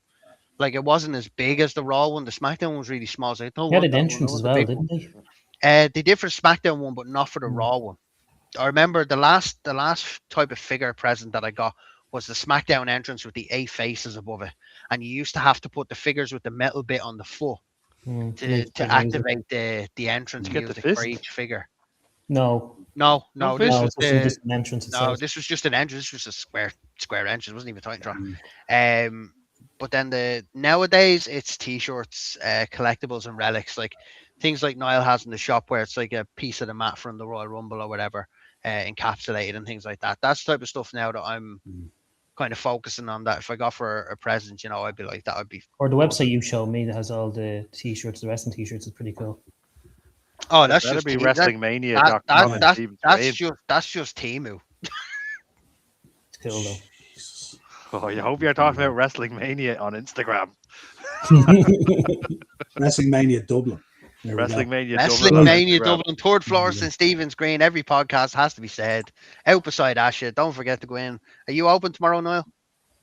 I'm always open. We're on Instagram. Hello, Alison. Never close.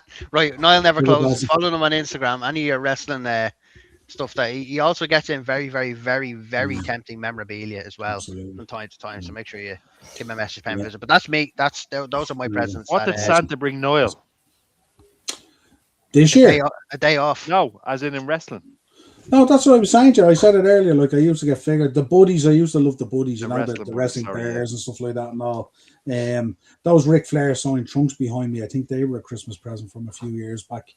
The Hulkamania shirt was always one that stuck out.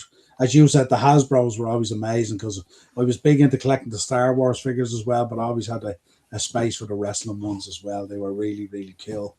And especially those LGM ones as well, the big rubber ones, because they could take a bit of a beating and survive, you know. Big rubbers. My only fear is that unfortunately I opened up the boxes or I could retire now, you know. But that's it really. A lot of that kind of good stuff, you know. Now it's more kind of memorabilia, more specific stuff and all, you know. So I love that kind of gear and all, you know. Right, let's take a little bit of history because we have gone nearly 2 hours, and sorry about going over, folks. But Niall, you like this. You like this, Keith. You like this. Mark Gahey's equalised the 95th minute against Arsenal. Love it. I mean, Future Liverpool defender. Get them out of the cup. Hopefully. Might go to penalties with a bit of luck. Right, let's start. And I have to say, I did not show the lads this history this week. And Keith, you're going to be very intrigued by this. 1982 World Championship Wrestling and the NWA presented Christmas Star Wars from the Reunion Arena in Dallas, Texas. The main event, of course, was the steel cage match between Ric Flair and Kerry Von Erich. Michael P.S. Hayes, of course, Michael Hayes from the Freebirds was the referee for some strange reason. And we know the shenanigans that went on in the match. And what that led to was one of the most amazing faction feuds between the Von Erichs and the Freebirds. I mean, we talk about long-term storytelling. It went on for 3 years, lads. 3 years. Before long-term storytelling. So that'll tell you how invested it was. And every week it was amazing. I implore you to go back and look at it and stuff like that. And these guys were sensational, the likes of Terry Gordy and all, and Michael Hayes and all. 1994, Smoky Mountain Wrestling held Christmas Chaos 94 at the James White Civic Coliseum in Knoxville, Tennessee. In the main event, the Rock and Roll Express, Ricky Morton and Robert Gibson snared the SMW tag team titles. Sean from the Gangsters, Mustafa and New Jack. Also on the card, Cactus Jack and Tracy Smothers, rest in peace. Love Tracy.